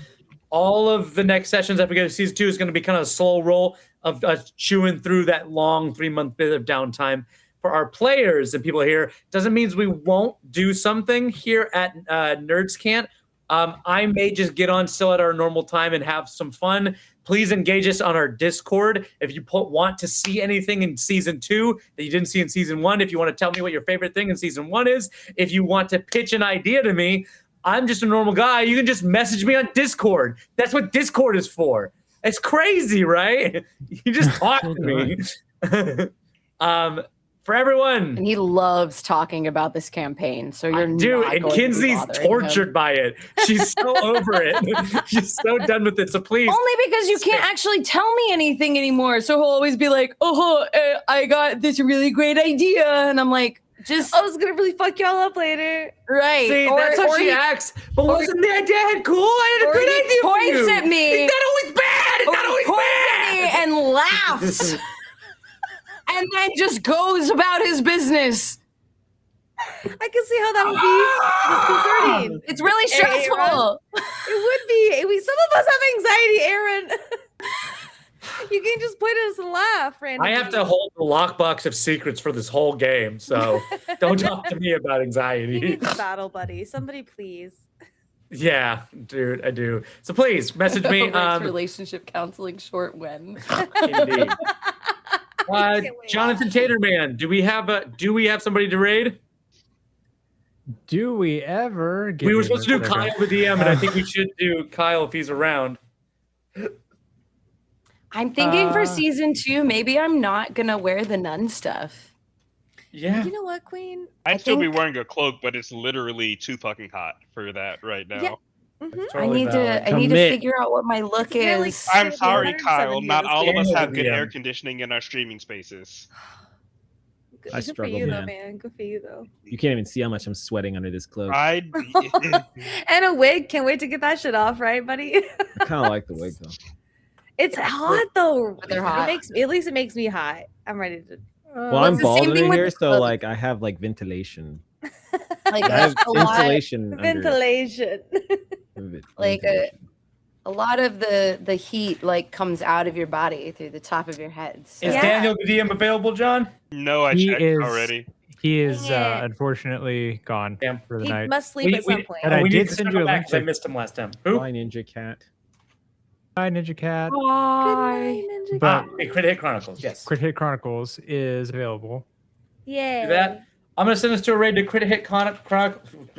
Yeah? In Requiem? In Requiem? Quit Hit Chronicles and Requiem? So the end of season 1 of Nightfall was honestly pretty cringe. Honestly, I thought it was pretty sick. When Artemis came to save his little twink boy toy, I think it was kind of awful because I don't like that sort of DEI stuff in my RPG games. Oh my god. So Aaron, that was Aaron. super cringe, and then they like killed the dude who was like my stand-in. My favorite guy was Porthos because he was all smart and cool and really loved having dedicated wham. He was a real alpha, huh? He was an alpha Chad, and he What was is this straight character up. we just unlocked? He with was an straight. Aaron? He was straight up mogging the main characters, but then Aaron kind of pushed out, and he got counter-mogged when the Whittle guy, the Whittle Short King guy, stabbed him a bunch of times. So that's Godspeed, cool. Kenzie. Yeah. Can someone shut this down? Is there? Anyways, we're rating Crit Hit Chronicles. Thank you so much. I love doing season 1 with you. Farewell, everyone. In 10 seconds. Good night. Good night. Good night. Daddy's home. And so Aaron doesn't exist. He can't hurt you. Oh my god. Until Aaron doesn't exist, he can't hurt you. What a great way to. I think all the tension of like ending this session good melted away at the end, and I think I finally just like Snapped. whatever. Yeah, snapped. Finally Just- unhinged. Exactly. Understandable. It's so funny. It's like the fucking post-credits scene with Thanos, but it's incel Aaron. It's like, fine, I'll do it myself. Perfectly balanced. Just like all things should be, princess. Well, thanks for that. That was awful. We still don't have a raid phrase. We got to start doing that. Oh. God, I suck right at now, my we still don't job. have no, hey, we're supposed to be all in this together. Actually, we could. I have